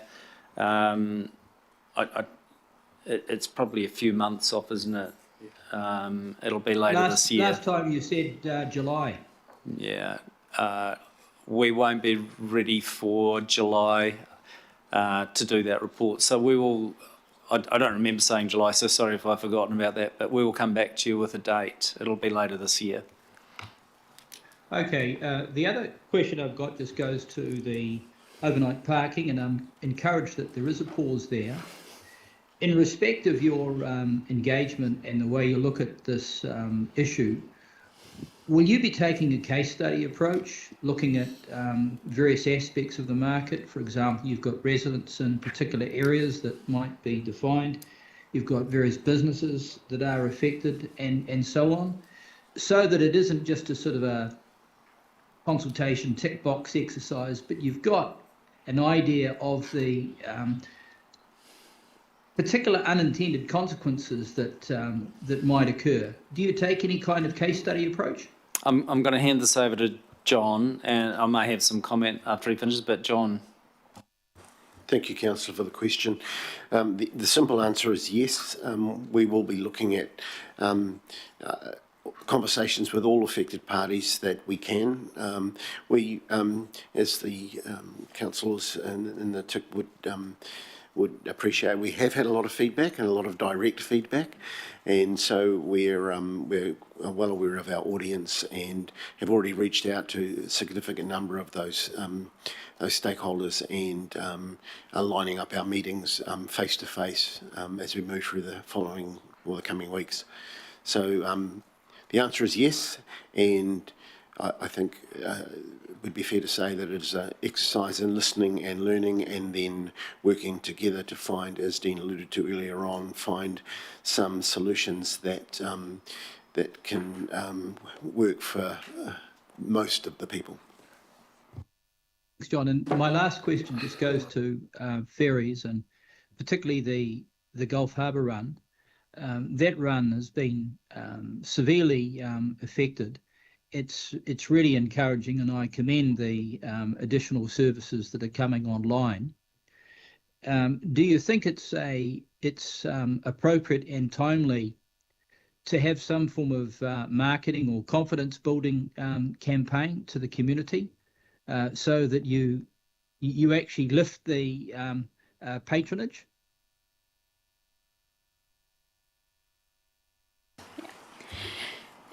Absolutely. I mean, I would recommend we wait until we get through the dark gloom of winter before we start doing a lot of marketing around that. But of course, in terms of the recent timetable changes, there has been a lot of communication on that, and there will continue to be for the next few weeks ahead in order to drive, uplift in terms of patronage on those routes.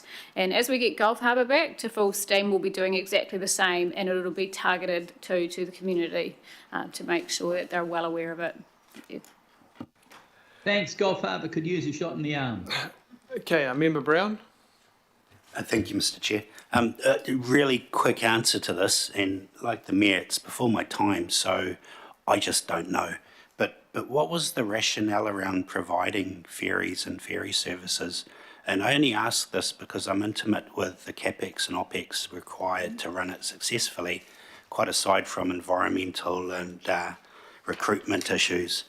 What was the rationale to actually fire this up? Is that the whole ferry service itself, and why do we have a ferry service in Auckland? More so our involvement. Oh, good. Yeah. So more specific. Why we got public sector involvement, and what could otherwise be a potentially fully private sector service? Is that the question? It is, because knowing the people that are involved with it now, and what is needed to make sure it does run successfully is massive, and I just wanted to ask that simple question. Well, I'll give Stacey 30 seconds, but that is not a small question, Member Brown. Stacey. Yeah. That was terrible. But it's a good question, and I think I can see the logic behind the thinking sort of back when that was done, because it gives Aucklanders that continuity of service, that you're going to have a proper timetable and that it's stable and that it's not going to be ripped out from underneath you, and actually it's an integral link and absolutely important for the resilience of our city. It's an essential link, yeah. And so that is the why behind it. In terms of the cost and coordination, yes, it's huge. I think as we get patronage and public confidence back in ferry services, we'll see that improve substantially, which will be really good, and it'll be back in line where we think it needs to be. Yeah, thank you. I know it's not an easy question, but I am intimate with the challenges the current service providers have, and not all of them are there doing. So I just think it's quite a big industry to get into, and I was just ruminating why. That's all. Thank you. Yeah, 150-year maritime history probably plays into it a little bit too. Councillor Williamson, could you finish us off, please? I'm not sure that's the right expression, but I'll give it a go. Look, first of all, just one of the things I wanted to comment on, you talked about the Ellerslie-Panmure Highway and asked Lata if she could put that photo up. That's going to the city, Ellerslie-Panmure Highway, 2 lanes. But in the morning, where I put that red arrow, people just car park. And so the 2 lanes, which would normally flow quite well and would get a lot of people into the city, becomes a whole lot of people trying to get along there and being jammed up. And I would have thought if you just put some signs on the side of that road, which just says no parking 6 to 9 a.m. or something, because it's no problem in the rest of the day. But you will not be able to drive along that lane, 2 lanes in the morning. It gets really jammed because sometimes only one car will park there, but there is no stopping them. And I'd suggest you have a quick look at that. That would be a lot cheaper than the dynamic lane. Yeah, no, just I mean the little yellow dots on the side of the road.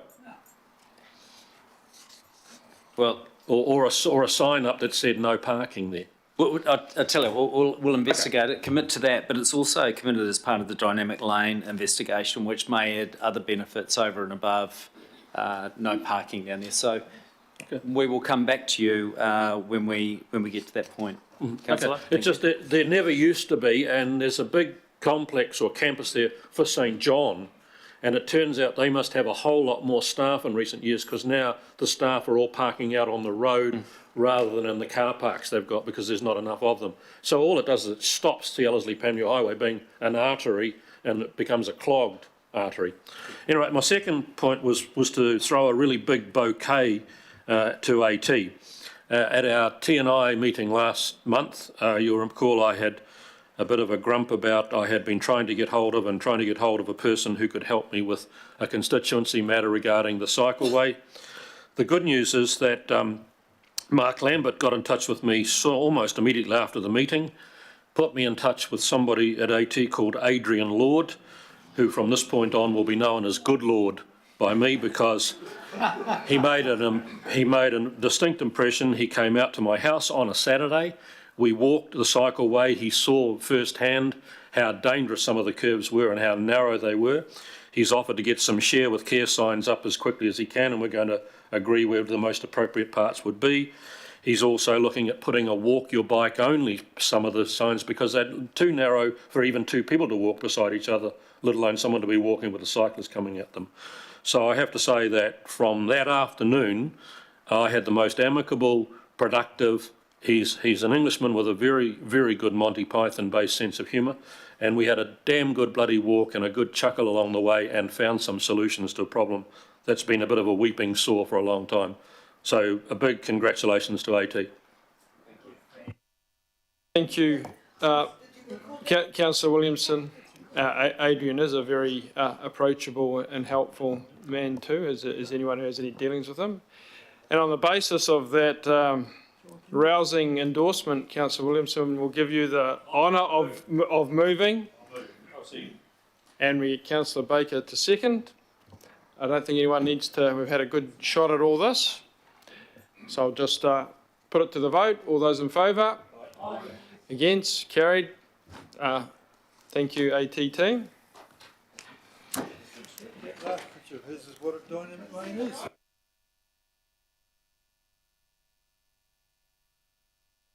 Wrap this up reasonably quickly now, folks, if we're of a mind to. The next item is largely an information report, a summary of transport and infrastructure memoranda. Moved by Councillor Fletcher, seconded by Councillor Walker. All those in favour? Carried, great. No extraordinary business. We just have one item in confidential, so we'll just have to clear the public gallery if you don't mind, folks. It's a confidential item from Audit and Risk Committee, and the reason for confidentiality contains risk reporting and detailed top risks confidential to the substantive council-controlled organisations. There can be no stronger case for confidentiality than our CCO's integrity. And I said that with a straight face.